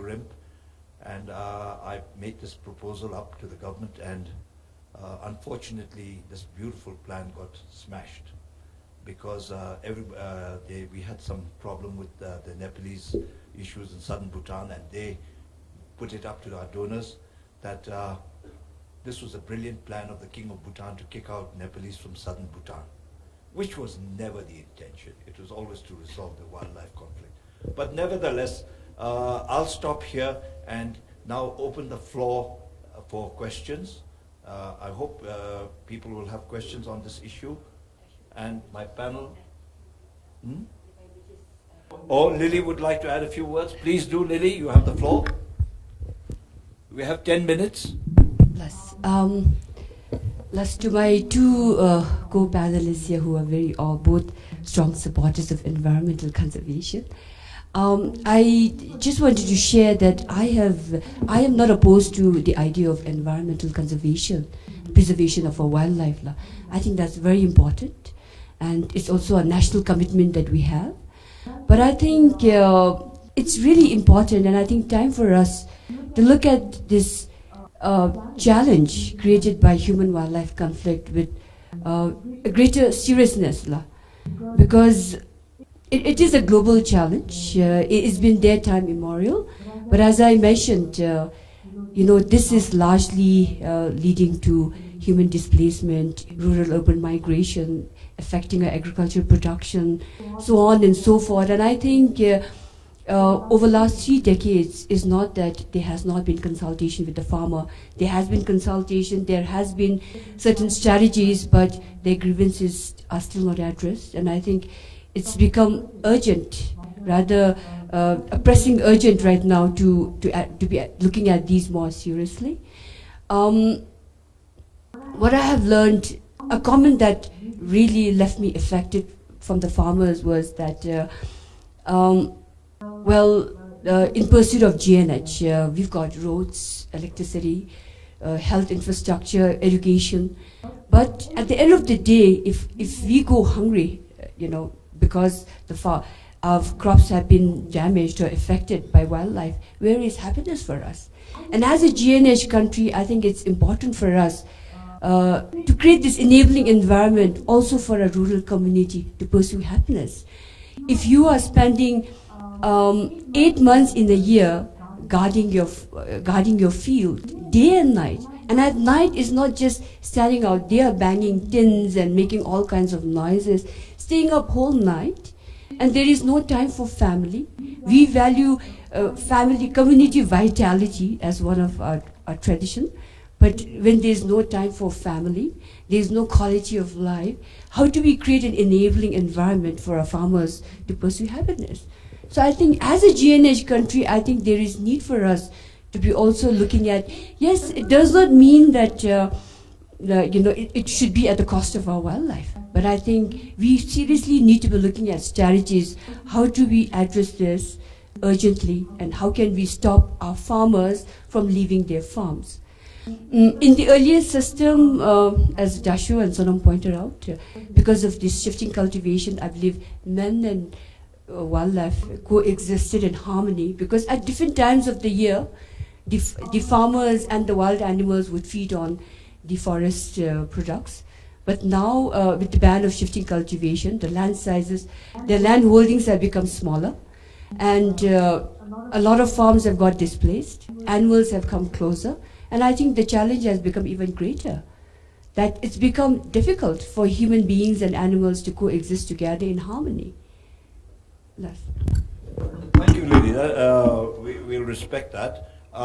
Maybe we'll ask Sonam if you could just say a few words very briefly. We do not have much time. Very briefly. Yes, thank you, Tashu. The challenge, I think, it will be always there. So how we actually move ahead is, I think Lily also just pointed out that coexistence that we strongly emphasize. And this is something that through our department we are very strongly emphasizing to do with our farmers.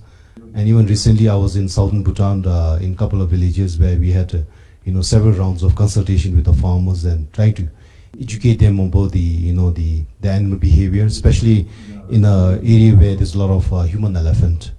And I think, end of the day, I think, yes, definitely, I share the same feeling that what we're actually looking at is the stake of the livelihood. And as a conservationist, from the government, this is something that I also share. But importantly, I think we also need to weigh, whether we should have both or just one. And if you want to have both, the path ahead is coexistence. And it's not that the government is also not doing anything, but definitely we have done a lot. Let's be like the four friends, the yes. four friends that we all live in harmony. I have one question there. Parma Sanghe, is it? All right, I knew you would have a question. We will entertain only one question, and then everybody must be very tired. It's been a really long day. Three of us will be here for dinner, and you can come and ask us any questions you would like. So, the one and only question, short and sweet. Thank you, Ladasho. Madam Lily, don't worry, I'm here to really support you on this. So we have two now. Actually, just to give my personal opinion and the experiences that I had. Like 3 weeks ago, I was at home, and my mother had been rearing a goat for last 3 years. She always believed that the goat brings good luck to the cattle family. And then, well, I was there that night, and next morning my mother was really crying, and she was saying, our God's gone. And then I was just running around the field, and I found that, well, if you the horn and everything's left there, and it's taken away by leopard, and I believe it's a big leopard, and it came so close to my door entrance, and it just ties up at the pole which is next to the entrance to my family house. And again, 3 days ago, my sister called me and says, brother, now it's so close to the cultivation of the paddy, and now our bull, Jasa, is beaten up by a tiger, and the hole is this big, and now it's really swollen up, and we were confused. We don't know what to do. We don't have alternatives. They were not really angry about the tiger or the leopard, but they are desperately looking for an alternative. And usually, like every year, I'm from Punakha, which is like not really far from here, and it's in the national park and all of that. But I think in general, even I've been all around the country. In the east, it's really terrible, with the wild boar and all of that. But I think the farmers are not really being bad at this point. They still have the space for the negotiation. I think at the moment, I think they are being very reasonable, and we are, I think, at the moment looking for a compensation. As some alternatives that will also help us. It's not just the wildlife conflict. It's not just the wild animal come and take away our crops in the field, but also they really give so much of mental stress. I keep on telling my sister, saying, come on, let's do some farming in the winter. And my sister and my brother-in-law and my mother keep on saying, come on, son, we are enough. We can eat with whatever we are growing. We don't need to sell it to Thimphu and make money. But I, as an educated farmer, I have a different opinion. But the reason they are giving is, sorry, sir, Tashu, last point, the reason they are giving is, winter is the only time where we can rest and sleep peacefully. If we grow wheat and all these vegetables, kasha and show comes. The more we grow every year, the population increase. So, there are so many relative instances where the farmers are refraining from farming also. But I think as an educated, and also I'm quite passionate about conservation of environment and the wildlife, I think at this point of time we have to be very intelligent and intervene in a very right way. Maybe my opinion is the crop compensation, maybe a crop insurance is another one. So that's just the experience I'm sharing. Thank you. Thank you very much. That's very well. When you talk about leopards in your house, when I used to be the Paro Chimpen, the leopard used to come and fight with the dogs in my courtyard. So we've run out of time. Once again, thank you very much, panelists. Thank you very much, panelists.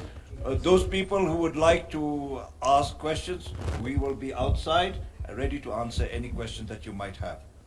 Thank you very much, panelists. And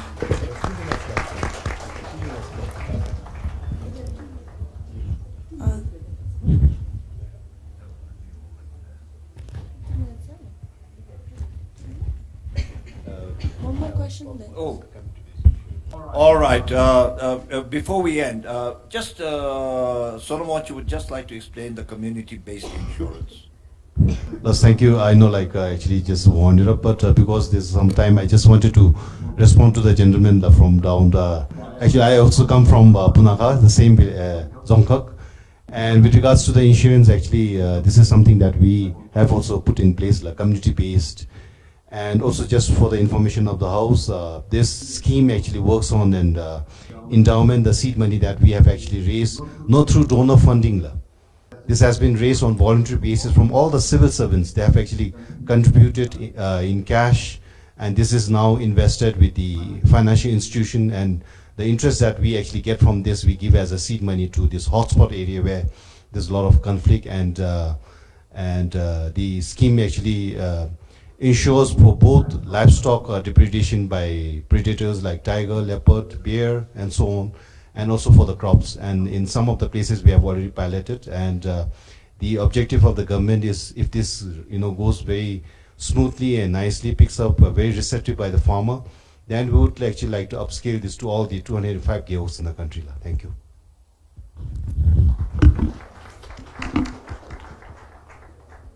Basla, thank you, Tashu and Sir Sunam and Ma'am Lily. That was the last session for today, and we would like to thank all our participants and audience. And just a reminder, we have two very special Dzongkha sessions tomorrow morning, so please make sure you're there. And to begin the Dzongkha sessions, we have The Perfect Start, also music by Ugen Bande. And after tea, the session, Kahani, Scripts, Narratives and Other Stories, it's been cancelled, and the New Indian Middle Class by Mr. Verma will be moved up. And also another change, for the after lunch session in Taj Tashi, we have a chef in every home with Kunal Kapoor. That'll be for tomorrow, that's the 23rd. And the other session, Wild Spirits, will be moved to the 24th. So we hope to see you all tomorrow. Have a great night, and please do join us tomorrow as well. Thank you.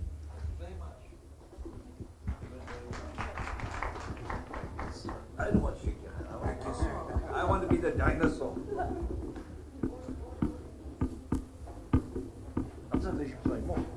I'm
So